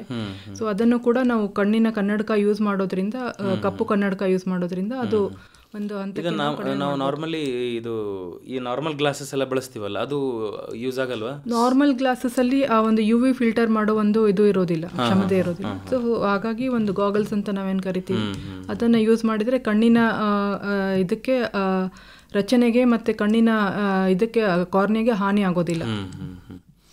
ಈಗ ಇದು ಬೇಸಿಗೆ ಸಂಬಂಧಪಟ್ಟ ಹಾಗಾಯಿತು. ಮಳೆಗಾಲದಲ್ಲಿ ಮತ್ತು ಚಳಿಗಾಲದಲ್ಲಿ ಅಷ್ಟೇನು ಕಾಂಪ್ಲಿಕೇಶನ್ಸ್ ಇರಲ್ವಾ ಕಣ್ಣಿಗೆ? ಮಳೆಗಾಲದಲ್ಲಿ ಅಷ್ಟೇನು ಇರೋದಿಲ್ಲ. ಅಂದರೆ ಈಗ ನಾವು ಕೆಂಪು ಗಣ್ಣು ಅಂತ ಕೇಳ್ತೀವಿ, ಕೆಂಗಣ್ಣು ಅಂತ ಹೇಳ್ತೀವಿ. Infection, viral infection, bacterial infection ಮಳೆಗಾಲದಲ್ಲಿ ಸ್ವಲ್ಪ ಜಾಸ್ತಿ ಇರುತ್ತೆ. ಆ ಋತುಮಾನಕ್ಕೆ ಅನುಸಾರವಾಗಿ ನಾವು ಒಳ್ಳೆಯ ಸಂಪೂರ್ಣ ಆರೋಗ್ಯ ಇದ್ದರೆ ಯಾವುದೇ ಋತುಮಾನದಲ್ಲೂ ನಾವು ನಮ್ಮ ಆರೋಗ್ಯವನ್ನು ಕಾಪಾಡ್ಕೊಳ್ಬೋದು. ನಾವು ಇನ್ನೊಂದು ಸಾಮಾನ್ಯವಾಗಿ ಕೇಳ್ತೀವಿ ಮೇಡಮ್, ಈ ಮದ್ರಾಸ್ ಐ ಅಂತ. ಹಾಗಂದ್ರೆ ಏನು ಮೇಡಮ್, ಅದು ಯಾವ ಕಾರಣಕ್ಕೆ ಉಂಟಾಗುತ್ತೆ? ಮದ್ರಾಸ್ ಐ ಅಂದರೆ ಕಣ್ಣಿಗೆ ಸೋಂಕು ತಗಲಿ ಆಗುತ್ತೆ. ಅದು ಈಗ ಕಮ್ಯುನಿಕೇಬಲ್ ಡಿಸೀಸ್ ಅಂತ ಏನು ಹೇಳ್ತೀವಿ, ಒಬ್ಬರಿಂದ ಒಬ್ಬರಿಗೆ ಹರಡೋದು. ಈಗ ಸ್ಕೂಲಲ್ಲಿ ಒಂದು ಮಗುಗೆ ಬಂದರೆ ಆ ಮಗುವಿಂದ ಮತ್ತೊಂದು, ಅಂದರೆ ಅವ್ರು ಮುಟ್ಟಿರೋಂಥ ಪೆನ್ನು ಬುಕ್ಕು ಹಿಡಿದು ಇನ್ನೊಂದು ಮಗು ಕಣ್ಣಿಗೆ ಮುಟ್ಕೊಡ್ತು ಅಂದರೆ ಈಸಿಲಿ ಸ್ಪ್ರೆಡ್ ಆಗಿಬಿಡುತ್ತೆ. ಮತ್ತು ಮನೆಯಲ್ಲಿ ಯೂಸ್ ಮಾಡಿರೋ ಟಾವೆಲ್ಲು ಆ ಥರ ಇದ್ರೆ. ಸೊ ಮದ್ರಾಸ್ ಕಣ್ಣು ಅಂತಂದರೆ ಇದು ಒಂದು ವೈರಲ್ ಇನ್ಫೆಕ್ಷನ್ ಅಥವಾ ಬ್ಯಾಕ್ಟೀರಿಯಲ್ ಇನ್ಫೆಕ್ಷನ್ ಇರುತ್ತೆ. ಇದು ಸೆಲ್ಫ್ ಲಿಮಿಟಿಂಗ್ ಇರುತ್ತೆ. ಅದರಿಂದ ಜಾಸ್ತಿ ಏನು ತೊಂದರೆ ಏನಾಗೋದಿಲ್ಲ, ಕಣ್ಣಿನ ದೃಷ್ಟಿಗೆ ಹೆಚ್ಚು ಅಪಾಯ ಇರೋದಿಲ್ಲ. ಬಟ್ ಕೆಲವು ದಿನ ಅದರಿಂದ ತೊಂದರೆ ಆಗುತ್ತೆ ಅಷ್ಟೇ. ಅದಕ್ಕೆ ಜಾಸ್ತಿ ಅಂಜದೇನೆ ನಾವು ಸರಿಯಾದ ಕ್ರಮಗಳನ್ನು ತೆಗೆದುಕೊಂಡ್ರೆ ಅದನ್ನು ಅಲ್ಲಿನೇ ಹತೋಟಿಯಲ್ಲಿ ತಂದ್ಕೋಬೋದು. ಈಗ ತಾವು ಇಷ್ಟು ವರ್ಷ ಕಲಬುರಗಿ ಭಾಗದಲ್ಲಿ ಈ ನೇತ್ರ ವಿಭಾಗದಲ್ಲಿ ಕೆಲಸ ಮಾಡಿದ್ದಾರೆ ಮೇಡಮ್, ಹಿರಿಯ ನೇತ್ರ ತಜ್ಞರಾಗಿದ್ದೀರಿ. ಈ ಭಾಗದಲ್ಲಿ ಕಂಡುಬರುವಂಥ ಸಾಮಾನ್ಯ ಕಣ್ಣಿನ ದೋಷಗಳು ಯಾವ್ದಾವುದು ಮೇಡಮ್ ನಿಮ್ಮ ಅನುಭವಕ್ಕೆ ಬಂದಿರೋ ಹಾಗೆ? ಸರ್, ಎಲ್ಲ ರೀತಿಯ ಕಾಯಿಲೆಗಳನ್ನು ನಾವು ಇಲ್ಲಿ ನೋಡ್ತೀವಿ. ಹೆಚ್ಚಾಗಿ ಇಲ್ಲಿ ನಮ್ಮ ಭಾಗದಲ್ಲಿ ಬಿಸಿಲು ಮತ್ತು ಡಸ್ಟ್ ಹೆಚ್ಚಾಗಿರೋದ್ರಿಂದ ಕ್ಯಾಟ್ರಾಕ್ಟ್ ಕಾಯಿಲೆ ಸರ್ವೇ ಸಾಮಾನ್ಯ, ಕಾಮನ್, ತುಂಬ ಹೆಚ್ಚಿನ ಇದರಲ್ಲಿ. ಮತ್ತು ಅಲರ್ಜಿ ಕಂಡೀಷನ್ಸ್ ಮಕ್ಕಳಲ್ಲಿ ನಾನು ಹೇಳಿದ ಹಾಗೆ ಮಕ್ಕಳಲ್ಲಿ ಅಲರ್ಜಿ ತುಂಬ ಈಗ ಹೀಟ್ ಡಸ್ಟ್ಗೆ ಬರುತ್ತೆ. ಅಲರ್ಜಿ ಕಂಡೀಷನ್ಸೂ ಜಾಸ್ತಿ ಆಗಿದೆ. ಮತ್ತು ನಮ್ಮ ಆಸ್ಪತ್ರೆ ಆಕ್ಸಿಡೆಂಟ್ ಟ್ರಾಮಾ ಆಗಿರೋದ್ರಿಂದ ನಾನು ಸಾಕಷ್ಟು ಆಕ್ಸಿಡೆಂಟ್ ಕೇಸಸ್, ಕಣ್ಣಿಗೆ ತೊಂದರೆ ಆಗಿರುವಂಥ ಕೇಸಸ್ಗಳನ್ನ ತುಂಬ ನೋಡಿದ್ದೀವಿ. ಈಗ ಕರಿಗುಡ್ಡೆ ಡ್ಯಾಮೇಜ್ ಆಗಿ ಕರಿಗುಡ್ಡೆ ಒಡೆದು ಅಥವಾ ಕಣ್ಣಿನ ರೆಪ್ಪೆಯಲ್ಲಿ ಡ್ಯಾಮೇಜ್ ಆಗಿ ಕಣ್ಣಿನ ರೆಪ್ಪೆ ಒಂದು ಉಣ್ಸಾಗಿ ಅದನ್ನೆಲ್ಲ ಟ್ರೀಟ್ಮೆಂಟ್ ಕೂಡ ನಾವು ಮಾಡಿದ್ದೀವಿ. ಈ ಆಕ್ಸಿಡೆಂಟ್ ಕೇಸಸ್ಸಲ್ಲಿ ಸಾಮಾನ್ಯವಾಗಿ ಸುತ್ತಮುತ್ತ ಇರುವಂಥ ಜನರು ಆಕ್ಸಿಡೆಂಟ್ ಆದಂಥ ಸಂದರ್ಭದಲ್ಲಿ ಅವರು ಕಣ್ಣಿಗೆ ಸಂಬಂಧಪಟ್ಟ ಹಾಗೆ ಆ ರೋಗಿಗೆ ಏನೂ ಆಗಬಾರ್ದು, ಆಕ್ಸಿಡೆಂಟ್ ಒಳಗಾದವ್ರಿಗೆ ಏನೂ ಆಗಬಾರ್ದು ಅಂದರೆ ಅವ್ರು ಏನಾದರೂ ಅಲ್ಲಿ ಏನಾದರೂ ಮಾಡ್ಬೋದಾ ಮೇಡಮ್ ಅವರಿಗೆ ಅನುಕೂಲ ಆಗುವಂಥದ್ದು? ಫಾರಿನ್ ಬಾಡಿ ಏನಾದರೂ ಇದೆನಾ ಹತ್ತಿರದಲ್ಲಿ, ಅದು ಹೊರಗಡೆ ಕಾಣ್ತಾ ಇದ್ರಷ್ಟೇ ಅದನ್ನು ಅವರು ಇದು ಮಾಡಬೇಕು, ತೆಗಿಬೇಕು. ಇಲ್ಲ ಅಂತಂದರೆ ಸೂಕ್ಷ್ಮವಾದ ಅಂಗ ಆಗಿರೋದ್ರಿಂದ ಈಗ ಕಣ್ಣಿನಲ್ಲಿ ಅದು ತಗುಲಾಕೊಂಡಿದ್ರೆ, ಸಿಕ್ಕಾಕೊಂಡಿದ್ರೆ ಅದನ್ನು ತೆಗೆಯೋ ಪ್ರಯತ್ನ ಮಾಡಬಾರ್ದು. ಮತ್ತು ಕಣ್ಣಿನಲ್ಲಿ ಕೆಂಪಾಗಿದೆ ಅಥವಾ ಏನಾದರೂ ಕಣ್ಣಿನಲ್ಲಿ ಬಿದ್ದಿದೆ ಅಥವಾ ಈಗ ಸಿಮೆಂಟು ಅಥವಾ ಸುಣ್ಣ ಅಂದರೆ ಅದೇ ಆದಷ್ಟು ನೀರಿನಿಂದ ತೊಳಿಬೇಕು. ತೊಳೆದು ಇಮಿಡಿಯೇಟ್ ಆಸ್ಪತ್ರೆಗೆ ಕರ್ಕೊಂಡು ಬಂದು ತೋರಿಸ್ಬೇಕಾಗುತ್ತೆ. ಈಗ ಸಾಮಾನ್ಯವಾಗಿ ನಾವು ದೀಪಾವಳಿ ಸಂದರ್ಭದಲ್ಲಿ ಸಣ್ಣ ಪುಟ್ಟ ಮಕ್ಕಳು ತುಂಬ ಅರಿವಿರ್ಲಾರ್ದಾಗೆ ಪಟಾಕಿಗಳನ್ನ ಹಾರಿಸಿ ಕಣ್ಣಿಗೆ ಹಾನಿಯನ್ನು ಮಾಡ್ಕೋತಾರೆ. ಆ ಸಂದರ್ಭದಲ್ಲಿ ಫಸ್ಟ್ ಏಡ್ ಅಂತ ಕುಟುಂಬದವ್ರು ಏನು ಮಾಡ್ಬೋದು ಮೇಡಮ್? ಸಾಮಾನ್ಯವಾಗಿ ನಾವು ಕೆಲವೊಬ್ಬರು ತಣ್ಣೀರು ಹಾಕ್ತಾರೆ, ಕೆಲವೊಬ್ಬರು ಕಣ್ಣಿನ ಮೇಲೆ ಐಸ್ ಇಡೋದು ಮಾಡ್ತಾರೆ. ಆ ಥರ ಏನೂ ನಾವು ಸಜೆಸ್ಟ್ ಮಾಡೋದಿಲ್ಲ. ಯೂಶ್ವಲಿ ದೀಪಾವಳಿ ಸಂದರ್ಭದಲ್ಲಿ ಮಕ್ಕಳ ಜೊತೆ ದೊಡ್ಡವರು ಕಂಪನಿ ಮಾಡಲೇಬೇಕಾಗತ್ತೆ. ಯಾವುದೇ ಥರದ ಒಂದು ಅಪಘಾತ ಸಂಭವಿಸಿದಾಗ ನೋಡಬೇಕಾಗತ್ತೆ. ಕಣ್ಣಲ್ಲಿ ದೊಡ್ಡ ದೊಡ್ಡ ಪದಾರ್ಥಗಳು ನಿಮಗೆ ಈಸಿಲಿ ತೆಗೆಯೋ ಇದ್ದರೆ ಅದನ್ನು ತೆಗೆದು ನೀರಿನಿಂದ ತೊಳಿಬೇಕು, ಕುಡಿಯೋ ನೀರಿನಿಂದ ತೊಳೆದು ಇಮಿಡಿಯೇಟ್ ಕರ್ಕೊಂಡು ಬರಬೇಕಾಗತ್ತೆ. ಈಗ ಕಣ್ಣಿನ ಆರೋಗ್ಯ ಮತ್ತು ಕಣ್ಣಿನ ಚಿಕಿತ್ಸೆಗೆ ಸಂಬಂಧಪಟ್ಟ ಹಾಗೆ ಇತ್ತೀಚಿನ ದಿನಗಳಲ್ಲಿ ಯಾವೆಲ್ಲ ಸಂಶೋಧನೆಗಳಾಗಿದೆ ಮೇಡಮ್? ಅಂದರೆ ಅಡ್ವಾನ್ಸ್ಡ್ ಟ್ರೀಟ್ಮೆಂಟ್ ಇರ್ಬೋದು, ಆ ದಿಕ್ಕಿನಲ್ಲಿ ಏನಾದರೂ ಆಗಿದೆಯಾ? ತುಂಬ ಅಡ್ವಾನ್ಸ್ಮೆಂಟ್ಸ್ ಕಣ್ಣಿನ ಚಿಕಿತ್ಸೆಯಲ್ಲಿ ಆಗಿದೆ. ಈಗ ರಿಫ್ರಾಕ್ಟಿವ್ ಎರರ್ಸ್ ಅಂತ ನಾನೇನು ಹೇಳಿದೆ, ರಿಫ್ರಾಕ್ಟಿವ್ ಎರರ್ಸ್ ಈಗ ನಾವು ಮುಂಚೆ ಕನ್ನಡಕ ಹಾಕೋಬೇಕಾಗಿತ್ತು. ಇತ್ತೀಚಿನ ದಿನಗಳಲ್ಲಿ ಅದನ್ನು ಲೇಸರ್ ಟ್ರೀಟ್ಮೆಂಟ್, ನಾವು ಲ್ಯಾಸಿಕ್ ಅಂತ ಹೇಳ್ತೀವಿ, ಸ್ಮೈಲ್ ಪ್ರೊಸೀಜರ್ ಅಂತ ಬರುತ್ತೆ. ಆ ಥರ ಎಲ್ಲ ಪ್ರೊಸೀಜರ್ಸ್ ಮಾಡ್ಕೊಂಡಾಗ ವಿತೌಟ್ ಕನ್ನಡಕ ಇಲ್ಲದೇ ನಮಗೆ ದೃಷ್ಟಿಯನ್ನು ನಾವು ಸರಿಯಾಗಿ ಮರಳಿ ಪಡಿಬೋದು. ಇದು ಒಂದು ಕಣ್ಣಿನ ಕಾರ್ನಿಯಾ. ಇದು ಯಾವ ವಯಸ್ಸಿನಲ್ಲಿ ಒಬ್ಬ ವ್ಯಕ್ತಿ ಈ ಟ್ರೀಟ್ಮೆಂಟ್ಗೆ ಒಳಗಾಗಬಹುದು? ಇದು ಕಣ್ಣಿನ ರಿಫ್ರಾಕ್ಟಿವ್ ಎರರ್ಸ್ ಏನಿದೆ ಒಂದು ವಯಸ್ಸು ನಿಂತ ಮೇಲೆ, ಅಂದರೆ ಈಗ ಬೆಳವಣಿಗೆ ಹಂತ ಮುಗಿದ ಮೇಲೆ 18 to 20 years ಆ ರೇಂಜಲ್ಲಿ ಬಂದ ಮೇಲೆ ಒಂದು ಹಂತಕ್ಕೆ ಅದು ಸ್ಟೇಬಲ್ ಆಗಿರುತ್ತೆ. ಕಣ್ಣಿನ ಪವರ್ ಏನಿರುತ್ತೆ ನಿರಂತರವಾಗಿ 2 ವರ್ಷ ಅದು ಒಂದೇ ಪವರ್ ಸೇಮ್ ಇದ್ದಾಗ ನಾವು ಅಂಥ ಪೇಷಂಟ್ಸಿಗೆ ಲೇಸರ್ ಟ್ರೀಟ್ಮೆಂಟ್ ಮಾಡ್ಕೊಳ್ಳೋಕ್ಕೆ ನಾವು ಸಲಹೆ ಕೊಡ್ತೀವಿ. ಸೊ ಅಂಥ ಪೇಷಂಟ್ಸ್ ಅವ್ರು ರೆಡಿ ಇದ್ದರೆ ಅಪ್ ಟು 40 ಏಜ್ವರೆಗೂ ಅವರು ಮಾಡ್ಕೋಬೋದು. ನೀವು ತಂತ್ರಜ್ಞಾನದ ಬಗ್ಗೆ ಹೇಳ್ತಾ ಇದ್ದೀರಿ ಮೇಡಮ್, ಲೇಟೆಸ್ಟ್ ಟೆಕ್ನಾಲಜೀಸ್ ಬಗ್ಗೆ. ಕೆಲವೊಬ್ರು ಲೆನ್ಸಸ್ ಯೂಸ್ ಮಾಡ್ತಾರಲ್ಲ, ಎಕ್ಸ್ಟರ್ನಲ್ ಲೆನ್ಸಸ್, ಕಾಂಟ್ಯಾಕ್ಟ್ ಲೆನ್ಸ್ ಕೂಡ ಯೂಸ್ ಮಾಡ್ಬೋದು. ಈಗ ನಿಮಗೆ ಪವರ್ ಇದೆ, ನೀವು ಇದು ಕನ್ನಡಕ ಹಾಕ್ಕೊಳ್ಳಿಕ್ಕೆ ಇಚ್ಛೆ ಪಡ್ತಾ ಇಲ್ಲ, ಯಾವುದೋ ಫಂಕ್ಷನ್ನ ನೀವು ಅಟೆಂಡ್ ಆಗಬೇಕು ಅಥವಾ ಯಾವುದೋ ಕಾಸ್ಮೆಟಿಕ್ ಪರ್ಪಸ್ಗಾಗಿ ನಾವು ಕನ್ನಡಕ ಯೂಸ್ ಮಾಡೋದಿಲ್ಲ ಅಂದಾಗ ಅಂಥವ್ರಿಗೂ ಕೂಡ ನಾವು ಟೆಂಪರರಿ ಮೆಷರ್, ಅದು ಪರ್ಮನೆಂಟ್ ಅಲ್ಲ. ನೀವು ಕನ್ನಡಕ ಬದಲು ಕಾಂಟ್ಯಾಕ್ಟ್ ಲೆನ್ಸ್ ಅಂತ ಏನಿರುತ್ತೆ ಕಣ್ಣಿನ ಕರಿಗುಡ್ಡೆ ಮೇಲೆ ಇಟ್ಕೊಳ್ಳೋದು, ಅದನ್ನು ನಾವು ಮಾಡ್ಕೋಬೋದು. ಅದನ್ನು ಕೂಡ ಒಂದು ಟ್ರೀಟ್ಮೆಂಟ್ ವಿಧಾನ. ಅದು ಅದರಿಂದ ಯಾವುದೇ ರೀತಿ ಹಾನಿ ಆಗಲ್ಲ. ಅದು ಸರಿಯಾಗಿ ಸಮರ್ಪಕವಾಗಿ ಡಾಕ್ಟರ್ ಸಲಹೆ ಮೇರೆಗೆ ಉಪಯೋಗ ಮಾಡಿದರೆ ಯಾವುದೇ ತೊಂದರೆ ಆಗೋದಿಲ್ಲ. ನಿರ್ಲಕ್ಷ್ಯ ವಹಿಸಿದರೆ ಅಥವಾ ಅಂಥ ಒಂದು ಈಗ ಕಾಂಟ್ಯಾಕ್ಟ್ ಲೆನ್ಸ್ ಬಳಸೋರಲ್ಲಿ ಯಾವುದೋ ಕಾರಣಕ್ಕೆ ಕಣ್ಣಿಗೆ ಸೋಂಕು ತಗಲ್ತು ಅಂತಂದರೆ ಅದು ಸ್ವಲ್ಪ ಪ್ರಾಬ್ಲಮ್ ಮಾಡ್ಬೋದು ಪೇಷಂಟ್ಗೆ. ಇಮಿಡಿಯೇಟ್ ಆಗಿ ಆಸ್ಪತ್ರೆಗೆ ಬಂದು ತೋರಿಸ್ಕೊಳ್ಳೋದ್ರಿಂದ ಸಮಸ್ಯೆಗಳನ್ನ ಪ್ರಾರಂಭಿಕ ಹಂತದಲ್ಲಿ ನಾವು ಟ್ರೀಟ್ಮೆಂಟ್ ಮಾಡ್ಬೋದು. ಇನ್ನೊಬ್ಬರು ಕರೆಯಲ್ಲಿ ಜೊತೆಯಾಗಿದ್ದಾರೆ. ಹಲೋ. ಹಲೋ ರೀ, ನಾನು ವಿಶಾಲಕ್ಷಿ ಅಂತ. ವಿಶಾಲಕ್ಷಿ ಅವರೇ, ಕಾರ್ಯಕ್ರಮಕ್ಕೆ ಸ್ವಾಗತ. ಎಲ್ಲಿಂದ ಮಾತಾಡೋದು? ಕಲಬುರಗಿಲಿಂದ. ತಮ್ಮ ವಯಸ್ಸು? 40 ರೀ. ಡಾಕ್ಟರ್ ಇದ್ದಾರೆ, ಡಾಕ್ಟರ್ ವೀಣಾ ಮೇಡಮ್ ಇದ್ದಾರೆ. ಕಣ್ಣಿನ ಸಂಬಂಧಪಟ್ಟ ಹಾಗೆ ಮಾತಾಡ್ತಿದ್ದೀವಿ, ಮಾತಾಡಿ ಮೇಡಮ್. ಕಣ್ಣಿನೊಳಗ ಈಗ ಪಿಂಪಲ್ಸ್ ಆಗ್ತಾವಲ್ರಿ, ಕೆಳಗ ಮೇಲ್ಗಡೆ. ಕಣ್ಣಿನ ರೆಪ್ಪೆ ಭಾಗದಲ್ಲಿ ಹೇಳ್ತಾ ಇದ್ದೀರಾ ಅಥವಾ ಒಳಗಡೆ? ಹೌದ್ರಿ, ರೆಪ್ಪೆಗೆ. ಅದು ಒಂದು ಹೈಜೀನ್ ರಿಲೇಟೆಡ್ ಪ್ರಾಬ್ಲಮ್ ಅಂತ ಹೇಳ್ತೀವಿ, ಬ್ಲೆಫರೈಟಿಸ್ ಅಂತ ಹೇಳ್ತೀವಿ ನಾವು. ಬ್ಲೆಫರೈಟಿಸ್ ಇಲ್ಲ, ಅದಕ್ಕೆ ಟ್ರೀಟ್ಮೆಂಟ್ ಇದೆ. ನಾವು ಟ್ರೀಟ್ಮೆಂಟ್ ಮಾಡಿಕೊಂಡ್ರೆ ಅದನ್ನು ನಾವು ತಡೆಗಟ್ಟಬಹುದು. ಮತ್ತು ಈ ಕೆಲವು ಜನರಲ್ಲಿ ಏನಾಗುತ್ತೆ, ಅವರಿಗೆ ರಿಫ್ರಾಕ್ಟಿವ್ ಎರರ್, ದೃಷ್ಟಿ ದೋಷ ಇರುತ್ತೆ, ಅವರು ಕನ್ನಡಕ ಹಾಕ್ತಾ ಇಲ್ಲ ಅಂದರೆ ಪದೇ ಪದೇ ಕಣ್ಣು ಮುಟ್ಕೊಳ್ಳೋದು ಅಥವಾ ಪದೇ ಪದೇ ಕಣ್ಣನ್ನು ಉಜ್ಜೋದು ಮಾಡೋದ್ರಿಂದ ರೆಪ್ಪೆ ಸುತ್ತ ಎಲ್ಲ ಇನ್ಫೆಕ್ಷನ್ ಆಗಿ ಆ ಥರ ಇದು ಆಗ್ಬೋದು, ತೊಂದರೆ ಆಗ್ಬೋದು. ಅಂಥವರು ತಪಾಸಣೆ ಮಾಡಿಸ್ಕೊಂಡು ಕನ್ನಡಕ ಇದ್ದರೆ ಕನ್ನಡಕ ಯೂಸ್ ಮಾಡಿ. ಮತ್ತು ಲಿಡ್ ಹೈಜೀನ್ ಅಂತ ನಾವು ಹೇಳ್ತೀವಿ, ಕಣ್ಣಿನ ರೆಪ್ಪೆಯ ಒಂದು ಆರೋಗ್ಯವನ್ನು ಸರಿಯಾಗಿ ಕಾಪಾಡೋದ್ರಿಂದ ಅವುಗಳನ್ನೆಲ್ಲ ತಡೆಗಟ್ಟಬಹುದು. ಅದು ಏನು ಅದು ಏನು ಯಾವ ಕಾರಣಕ್ಕಾಗಿ ಆಗಿದೆ ಅಂತ ನಾವು ಮುಂಚೆ ನೋಡಬೇಕಾಗತ್ತೆ. ಈಗ ಬ್ಲೆಫರೈಟಿಸ್ ಅಂತ ನಾನು ಹೇಳಿದೆ, ಅಥವಾ ಒಂದು ಸಣ್ಣ ಸ್ಟೈ ಅಂತ ಹೇಳ್ತೀವಿ, ಕ್ಯೂವಿಂದ ಒಂದು ಬಕ್ಕೆ ಆಗಿರುತ್ತೆ, ಅದು ಹೋಗಲಿಕ್ಕೆ ಒಂದು 3 to 7 days ಟೈಮ್ ಬೇಕಾಗುತ್ತೆ. ಸೊ ನೀವು ಆ ಟೈಮ್ ಡಾಕ್ಟರ್ ಹೇಳಿದ ಸಲಹೆ ನೀವು ಸರಿಯಾಗಿ ನೀವು ಮಾಡಿಕೊಂಡ್ರೆ ಅದು 1 ವಾರದಲ್ಲಿ ಕ್ಲಿಯರ್ ಆಗುತ್ತೆ. ಬೇರೆ ಏನಾದರೂ ಪ್ರಶ್ನೆ ಇದೆ ಮೇಡಮ್? ಅದೇ ರೀ, ಅದು ಗೌರ್ಮೆಂಟ್ ರೆಕಗ್ನೈಸ್ಡ್ ಅದ ರೀ ಹಾಸ್ಪಿಟಲ್ನ ಯುನೈಟೆಡ್? ಸಾಕಷ್ಟು ಗೌರ್ಮೆಂಟ್ ಸ್ಕೀಮ್ಸ್ ಎಲ್ಲ ನಮ್ಮ ಆಸ್ಪತ್ರೆಯಲ್ಲಿ ಅವೈಲೇಬಲ್ ಇದೆ ಅಮ್ಮ. ಗೌರ್ಮೆಂಟ್ ಸ್ಕೀಮ್ಸ್ ಮತ್ತು ಬೇರೆ ಎಲ್ಲ ಇನ್ಶೂರೆನ್ಸ್ ಸ್ಕೀಮ್ಸ್ ನಮ್ಮ ಆಸ್ಪತ್ರೆಯಲ್ಲಿ ಅವೈಲೇಬಲ್ ಇದೆ. ಸರಿ, ತುಂಬ ಧನ್ಯವಾದಗಳು ಕರೆ ಮಾಡಿದ್ದಕ್ಕೆ. ಇನ್ನೊಂದು ಕರೆ ಇದೆ ಮೇಡಮ್. ಹಲೋ. ನಮಸ್ಕಾರ ಸರ್. ಸರ್ ನಮಸ್ತೆ, ಕಾರ್ಯಕ್ರಮಕ್ಕೆ ಸ್ವಾಗತ. ತಮ್ಮ ಪರಿಚಯ ಮಾಡಿಕೊಡಿ. ಸರ್ ನಾನು ಸಂಗನಗೌಡ ಸಿದ್ದಗೊಂಡ ಸರ್, ಶ್ರೀನಿವಾಸ್ ಅಡಿಯಿಂದ. ಕಾರ್ಯಕ್ರಮಕ್ಕೆ ಸ್ವಾಗತ ಸರ್. ಕಣ್ಣಿನ ಆರೋಗ್ಯದ ಬಗ್ಗೆ ಮಾತಾಡ್ತಿದ್ದೀವಿ.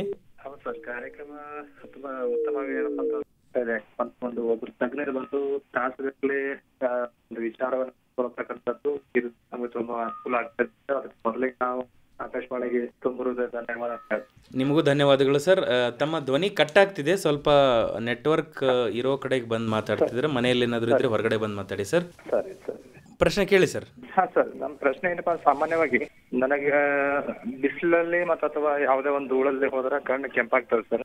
ಈಗ ನನ್ನ ವಯಸ್ಸು 42, 43 ಆಗ್ತಾ ಇದೆ. ಯಾವುದೇ ಓದೋದಾಗ್ಲಿ ಅಥವಾ ಪೇಪರು ಮತ್ತೆ ಮೊಬೈಲ್ ಇರ್ತಕ್ಕಂಥ ಅಂಕಿಗಳು ಕಾಣ್ತಾ ಇಲ್ಲ. ಅಂದ್ರೆ ತಪಾಸಣೆ ಮಾಡಿಸ್ಕೊಂಡಿದ್ರು ತಾವು ಇತ್ತೀಚೆಗೆ? ಹಾ, ಕನ್ನಡಕ ಬಂದದ ಸರ್. ಕನ್ನಡಕ ಹಚ್ಕೊಂಡ್ರೆ ಕ್ಲಿಯರ್ ಆಗಿ ಕಾಣಿಸ್ತಾ. ಆದ್ರೂ ನಾವು ಈಗ ಸಾಕಷ್ಟು ನನ್ನ ಪ್ರಶ್ನೆಗಳಿಂದು ಈ ಕಾರ್ಯಕ್ರಮ ಕೇಳೋ ಮೂಲಕ ನನಗೆ ಅದು ಪರಿಹಾರ ಸಿಕ್ಕಿದೆ. ಆಹಾರ ವಿಹಾರ ಮತ್ತು ನಾವೇನು ಎಕ್ಸರ್ಸೈಸ್ಗಳು ಸಾಕಷ್ಟು ಪ್ರಮಾಣದಲ್ಲಿ ಮಾಡ್ಬೇಕಂತಕ್ಕಂಥದ್ದು ಹೇಳಿತ್ತು. ಅದ್ರ ಸಾಮಾನ್ಯ ಪ್ರಶ್ನೆ ಅಂತಂದ್ರೆ ಇದೆಲ್ಲರಿಗೂ ಅನುಕೂಲ ಆಗ್ಯದ ಅಂತಕ್ಕಂಥದ್ದು ನಂದು. ಸರ್, ನಿಮ್ಮ ವಯಸ್ಸು 42 ಅಂತ ಹೇಳ್ತಾ ಇದ್ದಾರೆ. ಈಗಾಗಲೇ ನೀವು ಕನ್ನಡಕ ತೆಗೆದುಕೊಂಡಿದ್ದೀರಾ. ಸೊ ಈಗ 40 ಆದಮೇಲೆ ಓದಕ್ಕೆ ಬರೋಕ್ಕೆ ಕನ್ನಡಕ ಸಾಮಾನ್ಯವಾಗಿ ಎಲ್ಲರಿಗೂ ಬರುತ್ತೆ. ಅದಕ್ಕೆ ನಾವು ಪ್ರೆಸ್ಬಯೋಪಿಯಾ ಅಂತ ಹೇಳ್ತೀವಿ, ಪ್ರೆಸ್ಬಯೋಪಿ ಕಂಡೀಷನ್ ಅಂತ. ಸೊ ನೀವು ಈಗ ಹೊರಗಡೆ ಜಾಸ್ತಿ ತಿರುಗೋದ್ರಿಂದ ಡಸ್ಟ್ ಹೀಟ್ಗೆ ಅಲರ್ಜಿ ಥರ ಆಗಿ ಕಣ್ಣು ಕೆಂಪಾಗೋದು ಅಥವಾ ಡ್ರೈನೆಸ್ ಆಗಿ ಆಗ್ತಾ ಇದ್ದಿರ್ಬೋದು. ಅದಕ್ಕೆ ನೀವು ಆದಷ್ಟು ಹೊರಗಡೆ ಹೋದಾಗ ಕನ್ನಡಕವನ್ನು ಯೂಸ್ ಮಾಡೋದ್ರಿಂದ ಅದನ್ನು ಸ್ವಲ್ಪ ಪ್ರಮಾಣಕ್ಕೆ ನಾವು ಕಡಿಮೆ ಮಾಡ್ಬೋದು. ಓಕೆ ಓಕೆ ತುಂಬಾ ಧನ್ಯವಾದಗಳು ಸರ್ ಕರೆ ಮಾಡಿದ್ದಕ್ಕೆ. ಕಾರ್ಯಕ್ರಮ ಕೇಳ್ತಾ ಇರಿ. Okay sir. ಮುಂದಿನ ಕರೆಯಲ್ಲಿ ಯಾರಿದ್ದಾರೆ ನೋಡೋಣ. ಹಲೋ ಹಲೋ ಸರ್, ನಮಸ್ಕಾರ ಸರ್. ಸರ್ ನಮಸ್ತೆ, ಕಾರ್ಯಕ್ರಮಕ್ಕೆ ಸ್ವಾಗತ. ತಮ್ಮ ಪರಿಚಯ ಮಾಡ್ರಿ ಸರ್. ಸರ್ ನಾವಿಲ್ಲಿ ಗುಲ್ಬರ್ಗದಿಂದ, ನಾವು ಅಫ್ಜಲ್ಪುರ ತಾಲೂಕದಿಂದ ಗೋಳೂರು ಮಾತಾಡ್ತೇವೆ ಸರ್. ಹೇಳಿ ಸರ್, ಹೇಳಿ. ನೇತ್ರ ರಕ್ಷಣೆ, ಕಣ್ಣಿನ ಆರೋಗ್ಯದ ಬಗ್ಗೆ ಮಾತಾಡ್ತಿದ್ದೀವಿ. ಡಾಕ್ಟರ್ ವೀಣಾ ಮೇಡಮ್ ಇದ್ದಾರೆ, ಮಾತಾಡಿ. ನಮಸ್ಕಾರ ಸರ್ ಡಾಕ್ಟರ್ ಮೇಡಮ್. ನಮಸ್ಕಾರ ಸರ್. ನಮಸ್ಕಾರ ಮೇಡಮ್. ನಂದು ಕಣ್ಣಿಂದ ಏನದ ಸರ್, ನರ ವೀಕ್ ಆಗ್ಯಾವ್ರಿ ಮೇಡಮ್. ವಯಸ್ಸೆಷ್ಟು ಸರ್ ತಮಗೆ? ನಮ್ದು 52 ನಡೆದವ್ರಿ. 52 ನಡೆದಿದ್ಯಾ? ಅಂದರೆ ಚೆಕಪ್ ಮಾಡಿಸ್ಕೊಂಡಿದ್ರಾ ರೀಸೆಂಟ್ ಆಗಿ? ಮೊದಲು ಮಾಡ್ಕೊಂಡಿದ್ದೇವ್ರಿ ಸರ್. ಮಾಡ್ಕೊಂಡು ಮತ್ತೊಂದು 2-4 ವರ್ಷ ಐತ್ರಿ. ಪೂರಾ ಕಣ್ಣಿನಾಗ್ಯಾವ್ರಿ, ಫುಲ್ ನಿಕಲ್ ಇದಾಗ್ಯಾವ್ರಿ, ಬಂದಾಗ್ಯಾವ್ರಿ. ಅಂದ್ರೆ ಏನ ಅಂತ ನಿಮ್ಗೆ ಏನ್ ಕಂಡೀಷನ್ ಇದೆ ಅಂತ ಮುಂಚೆ ನಿಮಗೆ ನರ ವೀಕ್ ಅಂತ ಹೇಳಿದ್ರಿ. ಔಷಧಿ ಏನಾದ್ರು ಹಾಕ್ಲಿಕ್ಕೆ ಹೇಳಿದಾರ ನಿಮ್ಗೆ ಕಂಟಿನ್ಯೂಸ್ ಆಗಿ? ಔಷಧ ಕಂಟಿನ್ಯೂ ಹಾಕೋ ಅಂತ ಹೇಳಿದ್ರಿ ಮೇಡಮ್. ಈಗ 2 ವರ್ಷ ಆಯ್ತು ಒಟ್ಟ ಹಾಕದೆ ಬಿಟ್ಬಿಟ್ಟಿದ್ರಿ. ಅಲ್ಲ, ನೀವು ಆ ಥರ ಮಾಡಬಾರ್ದು. ಅದು ಯಾವ ಥರ ಕಂಡೀಷನ್ಗೆ ನಿಮಗೆ ಔಷಧಿ ಕೊಟ್ಟಿದ್ದಾರೆ ಅದನ್ನು ನೀವು ಹೇಳಿದರೆ ನಾವು ನಿಖರವಾಗಿ ಹೇಳ್ಬೋದು. ಸೊ ನೀವು ಮತ್ತೊಂದು ಸರಿ, ಯಾಕಂದರೆ ಈಗಾಗಲೇ 2 ಕಣ್ಣು ವೀಕ್ ಆಗಿದೆ ಅಂತ ನೀವು ಹೇಳ್ತಾ ಇದ್ದೀರಾ, ಇನ್ನೂ ಸಮಯ ವ್ಯರ್ಥ ಮಾಡ್ದೇ ನೀವು ಇಮಿಡಿಯೇಟ್ ಆಸ್ಪತ್ರೆಗೆ ಬಂದು ತೋರಿಸ್ಕೊಳ್ಳೋದು ಒಳ್ಳೆಯದು. ಈಗ ಏನಾಗಿದ್ರಿ ಮೇಡಮ್, ಪೂರಾ ವೀಕ್ ಆಗಿಬಿಟ್ಟೇವ್ರಿ ಮೇಡಮ್, ಏನು ಇದಿಲ್ಲ ಅಂತ ಹೇಳಿದ್ರಿ. ಅಲ್ಲ, ತಮ್ಮ ಸಮಸ್ಯೆ ಅರ್ಥ ಆಯ್ತು ಸರ್. ದಯವಿಟ್ಟು ತಾವು ಆಸ್ಪತ್ರೆಗೆ ಬನ್ನಿ. ಯಾಕಂದ್ರೆ ಏನಾಗಿದೆ ಅಂತ ನಾವು ನೋಡ್ಬೇಕಂದ್ರೆ ಕೆಲವು ಉಪಕರಣಗಳ ಉಪಯೋಗ ಮಾಡಿ ಹೇಳ್ಬೇಕಾಗತ್ತೆ. ಈಗ ಫೋನಲ್ಲಿನೇ ಏನಾಗಿದೆ ಅಂತ ನಾವು 1-2 ಸಮಸ್ಯೆ ಕೇಳಿ ನಾವು ಇದೇ ಥರ ಪ್ರಾಬ್ಲಮ್ ಇದೆ ಅಂತ ಟ್ರೀಟ್ಮೆಂಟ್ ಹೇಳೋಕ್ಕೆ ಸಾಧ್ಯ ಆಗೋದಿಲ್ಲ. ತುಂಬ ಧನ್ಯವಾದಗಳು ಕರೆ ಮಾಡಿದ್ದಕ್ಕೆ ಮೇಡಮ್. ಇನ್ನೊಂದು ನಾವು ನೋಡ್ತೀವಿ, ಕೆಲವೊಬ್ಬರು ಕಣ್ಣು ನಾವು ಯಾವಾಗಲೂ ಕೆಂಪಾಗೇ ಇರುತ್ತೆ ಅದು ದಿನದ ಹೊತ್ತಲ್ಲಿ. ಅವರು ಆಸ್ಪತ್ರೆಗೆ ತಪಾಸಣೆ ಮಾಡಿಕೊಂಡ್ರು ಅದು ಕರೆಕ್ಷನ್ ಆಗಿರಲ್ಲ. ಅದು ಏನಾಗಿರ್ಬೋದು ಮೇಡಮ್ ಸರ್? ಅದು ಯೂಶಲಿ ಅಲರ್ಜಿ ಇರುತ್ತೆ ಸರ್. ಅಲರ್ಜಿ ಕೆಲವು ಜನರಿಗೆ ಎಷ್ಟು ಅವರು ಪ್ರಯತ್ನ ಮಾಡಿದ್ರು ಕೂಡ ಅವರ ಕೆಲಸ ನಿಮಿತ್ತ ವರ್ಕ್ ರಿಲೇಟೆಡ್ ಅದು ಏನು ಹಾನಿ ಮಾಡಲ್ವಾ ಕಣ್ಣಿಗೆ? ಜಾಸ್ತಿ ಹಾನಿ ಏನು ಆಗೋದಿಲ್ಲ, ಆದರೆ ಸೂಕ್ತ ಕ್ರಮಗಳನ್ನು ತಗೊಳ್ಳೋದು ಒಳ್ಳೆಯದು. ಈಗ ಕಂಪ್ಯೂಟರ್ ಯೂಸ್ ಮಾಡ್ತಾ ಇದ್ರೆ ನಾನು ಹೇಳಿದ ಹಾಗೆ 1 ಅವರ್ ಆದಮೇಲೆ ಬ್ರೇಕ್ ತಗೊಂಡು, ಮತ್ತೆ ಡ್ರಾಪ್ಸ್ ನಿಯಮಿತವಾಗಿ ಲುಬ್ರಿಕೇಟಿಂಗ್ ಡ್ರಾಪ್ಸ್ ಅಂತ ನಾವು ಯೂಶಲಿ ಕೊಡ್ತೀವಿ, ಆ ಥರ ಅವ್ರಿಗೆ ಯೂಸ್ ಮಾಡಿ. ಮತ್ತು ಅಲರ್ಜಿ ಇತ್ತಂದರೆ ಅಲರ್ಜಿಗೆ ಟ್ರೀಟ್ಮೆಂಟ್ ಇದೆ, ಡ್ರಾಪ್ಸ್ ಎಲ್ಲ ಹಾಕೊಂಡ್ರೆ ಅದನ್ನು ಸಂಪೂರ್ಣವಾಗಿ ಗುಣ ಮಾಡಿಸ್ಬೋದು. ಕೆಲವ್ರು ಏನು ಮಾಡ್ತಾರೆ, 1-4 ದಿನ ಡ್ರಾಪ್ಸ್ ಹಾಕೋತಾರೆ, ಈಗ ಕಡಿಮೆ ಆಗಿದೆ ಅಂತ ಬಿಟ್ಬಿಡ್ತಾರೆ. ಟ್ರೀಟ್ಮೆಂಟ್ನ ಸಲಹೆಯನ್ನು ಸಂಪೂರ್ಣವಾಗಿ ಕಂಪ್ಲೀಟ್ ಮಾಡೋದಿಲ್ಲ. ಸೊ ಅದು ಮತ್ತೆ ಅವರಿಗೆ ಆನ್ ಆ್ಯಂಡ್ ಆಫ್ ಬರೋ ಒಂದು ಚಾನ್ಸಸ್ ಇರುತ್ತೆ. ಸೊ ಒಂದ್ಸರಿ ಸಂಪೂರ್ಣವಾಗಿ ಟ್ರೀಟ್ಮೆಂಟ್ ಅವ್ರು ತಗೊಂಡ್ರೆ ಅದನ್ನು ಸಂಪೂರ್ಣವಾಗಿ ಗುಣಮುಖವಾಗಿ ಮಾಡ್ಬೋದು. ಇನ್ನೊಂದು ಡ್ರೈ ಐಸ್ ಅಂತಾರಲ್ಲ ಮೇಡಮ್, ಅದು ಏನು ಕಂಡೀಷನ್ ಮೇಡಮ್? ಅದು ಡ್ರೈ ಐಸ್ಗೆ ತುಂಬ ಕಂಡೀಷನ್ಸ್ ಇದೆ. ಈಗ ಡ್ರೈ ಐಸ್ ಕಂಪ್ಯೂಟರ್ ರಿಲೇಟೆಡ್ ಆಗಿ ಡ್ರೈ ಐಸ್ ಬರ್ಬೋದು, ಅಥವಾ ಈಗ ನಮಗೆ ಹೆರಿಡಿಟ್ರಿ ಆಗಿ ಈಗ ಥೈರಾಯ್ಡ್ ಮತ್ತು ಜಾಯಿಂಟ್ ಪೇನ್ಸ್ ಅಂತೆಲ್ಲ ಆಗುತ್ತೆ ಕೆಲವು ಜನರಿಗೆ, ಅದರ ರಿಲೇಟೆಡ್ ಕೂಡ ಡ್ರೈ ಐ ಆಗುತ್ತೆ. ಸೊ ನೀವು ಸಂಪೂರ್ಣ ಒಂದು ಬ್ಲಡ್ ಟೆಸ್ಟ್ ಮಾಡ್ಕೋಬೇಕಾಗುತ್ತೆ. ಡ್ರೈ ಐ ಇರೋರಿಗೆ ಬರೀ ಕಂಪ್ಯೂಟರ್ ರಿಲೇಟೆಡ್ ಅಷ್ಟೇ ಇರೋದಿಲ್ಲ, ಬೇರೆ ಒಂದು ದೈಹಿಕ ಕಾಯಿಲೆಗಳಿದ್ದಾಗ ಕೂಡ ಡ್ರೈ ಐ ಬರೋ ಚಾನ್ಸಸ್ ಇರುತ್ತೆ, ಅಥವಾ ಯಾವುದೋ ಒಂದು ಡ್ರಗ್ ರಿಯಾಕ್ಷನ್ ಆಗಿ ಡ್ರೈ ಐ ಆಗೋ ಚಾನ್ಸಸ್ ಇರುತ್ತೆ. ಸೊ ಯಾವ ಕಾರಣಕ್ಕೋಸ್ಕರ ಡ್ರೈ ಐ ಆಗಿದೆ ಅದನ್ನು ನಾವು ತಪಾಸಣೆ ಮಾಡಿದ ಮೇಲೆ ಹೇಳ್ಬೋದು. ಈಗ ಇನ್ನೊಂದು ಸಾಮಾನ್ಯ ಕೆಲವೊಬ್ಬರಿಗೆ ಏನಾಗುತ್ತೆ ಮೇಡಮ್, ರಾತ್ರಿ ಹೊತ್ತು ಕಾರ್ ಡ್ರೈವ್ ಮಾಡಬೇಕಾದ್ರೆ ಅಥವಾ ರಸ್ತೆಯಲ್ಲಿ ನಡ್ಕೊಂಡು ಹೋಗಬೇಕಾದ್ರೆ ಯಾವುದಾದ್ರು ಹೈ ಬೀಮ್ ಲೈಟ್ ಕಣ್ಣಿಗೆ ಬಿದ್ದಾಗ ಸ್ವಲ್ಪ ಹೊತ್ತು ಅದು ಕಣ್ಣು ಬ್ಲರ್ ಆಗುತ್ತೆ, ನಂತರ ಆಮೇಲೆ ನಾರ್ಮಲ್ ಆಗುತ್ತೆ. ಆ ಕಂಡೀಷನ್ ಏನು ಮೇಡಮ್ ಅದು? ಅದು ನಾವು ಅದಕ್ಕೆ ಆ್ಯಂಟಿ ರಿಫ್ಲೆಕ್ಟಿವ್ ಕೋಟಿಂಗ್ ಗ್ಲಾಸಸ್ ಯೂಶಲಿ ನಾವು ಅಂಥ ಜನರಿಗೆ ನಾವು ಸಜೆಸ್ಟ್ ಮಾಡ್ತೀವಿ, ಡ್ರೈವರ್ಸು ಮತ್ತು ಸಿಸ್ಟಮ್ ಕಂಪ್ಯೂಟರ್. ಯಾಕೆಂದರೆ ಅದರಿಂದ ಬ್ರೈಟ್ ಲೈಟಿಂದ ಕಣ್ಣಿನಲ್ಲಿ ಒಂದು ಕ್ಷಮತೆ ಕಡಿಮೆ ಆಗ್ತದೆ. ಬ್ರೈಟ್ ಲೈಟ್ ಬಿದ್ದಾಗ ಕೆಲವು ಕ್ಷಣಗಳಲ್ಲಿ ಮತ್ತೆ ರೆಸ್ಯೂಮ್ ಆಗುತ್ತೆ, ವಾಪಸ್ ಬರುತ್ತೆ. ಬಟ್ ಆ ಒಂದು ಕ್ಷಣದಲ್ಲಿ ಬ್ಲರ್ ಆಗಿರೋದ್ರಿಂದ ಇದು ಡ್ರೈವರ್ಸು ಮತ್ತು ಇಂಥ ಎಲ್ಲ ಯಾವ ಒಂದು ಕೆಲಸ ಮಾಡ್ತಾರೆ ಅವರಿಗೆ ಅಪಾಯಕಾರಿ ಇರುತ್ತೆ. ಸೊ ಅವರು ಹೆಚ್ಚಾಗಿ ARC ಗ್ಲಾಸ್ ಅಂತ ಬರುತ್ತೆ, ಅದನ್ನು ಉಪಯೋಗ ಮಾಡಿದರೆ ಸ್ವಲ್ಪ ಮಟ್ಟಿಗೆ ಅದು ಅವರಿಗೆ ಅನುಕೂಲ ಆಗುತ್ತೆ. ಇನ್ನೊಂದು ವಿಜುವಲ್ ಮೈಗ್ರೇನ್ ಅಂತ ನಾನು ಕೇಳಿದ್ದೆ ಮೇಡಮ್. ವಿಜುವಲ್ ಮೈಗ್ರೇನ್ ಅಂತ, ಅದು ಕಣ್ಣಿನಲ್ಲಿ ಒಂದೇನೋ ಡಾಟ್ ಬಂದಂಗೆ ಆಗುತ್ತೆ, ಅದು ಕ್ರಮೇಣ ಮೂಲೆಗೆ ಮೂವ್ ಆಗುತ್ತೆ, ಆಮೇಲೆ ಅದು ಮಾಯ ಆಗುತ್ತೆ. ಮೈಗ್ರೇನ್ ಅಂತಂದರೆ ಯೂಶಲಿ ಹೆಡ್ಏಕ್ ರಿಲೇಟೆಡ್ ಮೈಗ್ರೇನ್ ಇರುತ್ತೆ. ಕೆಲವು ಜನರಿಗೆ ಆ ಹೆಡ್ಏಕ್ ಬರೋಕ್ಕಿಂತ ಮುಂಚೆ ಕೆಲವು ಒಂದು ಇದು ಬರುತ್ತೆ, ಏನೋ ಲಕ್ಷಣಗಳು ಕಂಡು ಬರುತ್ತೆ. ಅದೇನಂದರೆ ಲೈಟ್ ಫ್ಲ್ಯಾಶ್ ಆಗೋ ಥರ, ಮತ್ತು ಏನೋ ಮೂವ್ಮೆಂಟ್ ಆಗೋ ಥರ. ಅದನ್ನು ಕೂಡ ನಾವು ಟ್ರೀಟ್ಮೆಂಟ್ ಒಂದು ನಿಗದಿತ ಸಮಯದಕ್ಕೆ ಟ್ರೀಟ್ಮೆಂಟ್ ಮಾಡಿದಾಗ ಅದನ್ನು ಕಡಿಮೆ ಮಾಡ್ಬೋದು. ಇನ್ನೊಂದು ಕರೆ ಇದೆ ಮೇಡಮ್. ಹಲೋ ಹಲೋ ಹಲೋ, ನಮಸ್ಕಾರ. ನಾ ಅನಿಲ್ ಕುಮಾರ್ ಅಂತ ಮಾತಾಡ್ತಿದ್ದೀನಿ ಸರ್. ನಮಸ್ತೆ ಸರ್, ಕಾರ್ಯಕ್ರಮಕ್ಕೆ ಸ್ವಾಗತ ಸರ್. ಡಾಕ್ಟರ್ ನಮಸ್ಕಾರ. ನಮಸ್ಕಾರ ಸರ್. ಏನಿಲ್ಲ, ನಾನು 2 years ಬ್ಯಾಕ್ ಐ ಟೆಸ್ಟ್ ಮಾಡ್ಕೊಂಡಿದ್ದೆ. ಹಾಂ ಸರ್, ನಿಮ್ಮ ವಯಸ್ಸು ಎಷ್ಟಿದೆ ಸರ್ ಈಗ? ಏಜ್ ನಂದು 61. ಓಕೆ, 61. ನಂದು SPH ಹೇಳ್ತೇನೆ madam. SPH right I 2.50, okay, left I 2.25 ಇದೆ. ಆಮೇಲೆ CY ಎಲ್ಲ ಲೆಫ್ಟ್ ಐ ಅಷ್ಟೇ 0.50 ಇದೆ. Okay, Axis 20. ಓಕೆ, ಆಮೇಲೆ ನಿಯರ್ ಆಡ್ 2.5. ಈಗ ಪ್ರಾಬ್ಲಮ್ ಏನಂದ್ರೆ, ನಂಗೆ ಡಾಕ್ಟರ್ ಟೆಸ್ಟ್ ಮಾಡಿ ಹೇಳಿದ್ರು ನಿಮ್ಗೆ ಕ್ಯಾಟರಾಕ್ಟ್ ಶುರು ಆಗಿದೆ ಅಂತ ಹೇಳಿದ್ರು. ಓಕೆ, ಅವಾಗ ಅದು ನನಗಂತೂ ನಾರ್ಮಲ್ ಅಷ್ಟೇ ಇದೆ 2 years ಇಂದ. ಈ ಕ್ಯಾಟರಾಕ್ಟ್ ಆಪರೇಷನ್ ಮಾಡ್ಲಿಕ್ಕೆ ಆಗೋದಿಲ್ಲ, ನಿಮ್ಗೆ ಇನ್ನೂ ಜಾಸ್ತಿ ಆಗ್ಬೇಕಂತ ಹೇಳ್ತಾ ಇದ್ದಾರೆ ಈಗ. ಅದು ಆಕ್ಚುಲಿ ಹೆಂಗೆ ಮತ್ತೆ ಇನ್ನೂ ಜಾಸ್ತಿ ಆಗ್ಬೇಕಂತ ಈಗ ನನಗೆ ಕನ್ನಡಕ ಬೇಕಾಗಿಲ್ಲ ಸರ್. ನಿಮ್ದು ಈಗ ಆಲ್ರೆಡಿ 61 ಏಜ್ ಅಂತ ಹೇಳ್ತಾ ಇದ್ರೆ, ನಿಮ್ಗೆ ಬೇರೆ ಏನಾದ್ರೂ ತೊಂದರೆ ಇದೆಯಾ? ಡಯಾಬಿಟೀಸ್ ಅಥವಾ ಹೈಪರ್ ಟೆನ್ಷನ್? ಇಲ್ಲ, ಏನು ಇಲ್ಲ. ಈಗ ನಿಮ್ದು ಸ್ಪೆರಿಕಲ್ ಪವರ್ ಅಂತ ಹೇಳಿದ್ರೆ, ನಿಮ್ಮ ದೃಷ್ಟಿ ಎಲ್ಲ ಸರಿಯಾಗಿದೆಯಾ ಸದ್ಯಕ್ಕೆ, ಅಥವಾ ಸಡನ್ ಏನಾದ್ರೂ ಚೇಂಜಸ್ ಆಗಿದೆ ಅಂತ? ಪ್ರಾಬ್ಲಮ್ ಆಗುದಿಲ್ಲ, ಬಟ್ ಕನ್ನಡಕ ವಿದೌಟ್ ಕನ್ನಡಕ ಅದು ಮಸ್ಕಾಗೆ ಕಾಣ್ತಾರಲ್ಲ, ಹಾಗಿತ್ತಂದ್ರೆ ಅಂತೂ ಸಾಧ್ಯನೇ ಇಲ್ಲ. ಓಕೆ, ಆಮೇಲೆ ಬಾಕಿ ಡಿಸ್ಟೆನ್ಸ್ ಪ್ರಾಬ್ಲಮ್ ಇದೆ.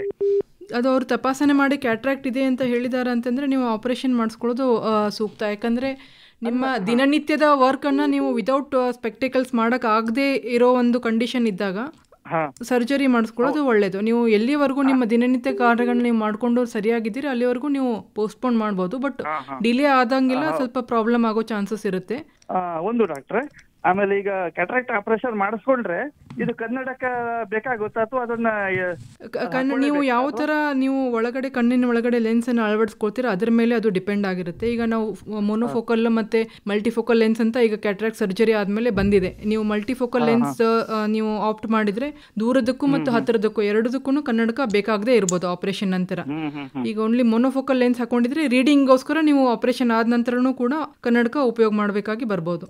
ಆಮೇಲೆ ಇನ್ನೊಂದು ವಿಷಯ ಕೇಳಬೇಕಿತ್ತು ಡಾಕ್ಟ್ರೆ, ಈ ಕಾಂಟ್ಯಾಕ್ಟ್ ಲೆನ್ಸ್ ಹಾಕ್ಬೋದಲ್ಲ, ಬಟ್ ಅದು ಸ್ವಲ್ಪ ಬಹಳ ಕೇರ್ಫುಲ್ ಆಗಿರ್ಬೇಕಾಗ್ತದೆ. ಕಾಂಟ್ಯಾಕ್ಟ್ ಲೆನ್ಸು ಕ್ಯಾಟ್ರಾಕ್ಟ್ ಆದವ್ರು, ಕ್ಯಾಟ್ರಾಕ್ಟ್ ಇರೋರಿಗೆ ನಾವು ಸಜೆಸ್ಟ್ ಮಾಡೋದಿಲ್ಲ. ಕ್ಯಾಟ್ರಾಕ್ಟ್ ಇರೋರು ನೀವು ಆಪರೇಷನ್ನೇ ಮಾಡ್ಕೋಬೇಕಾಗತ್ತೆ.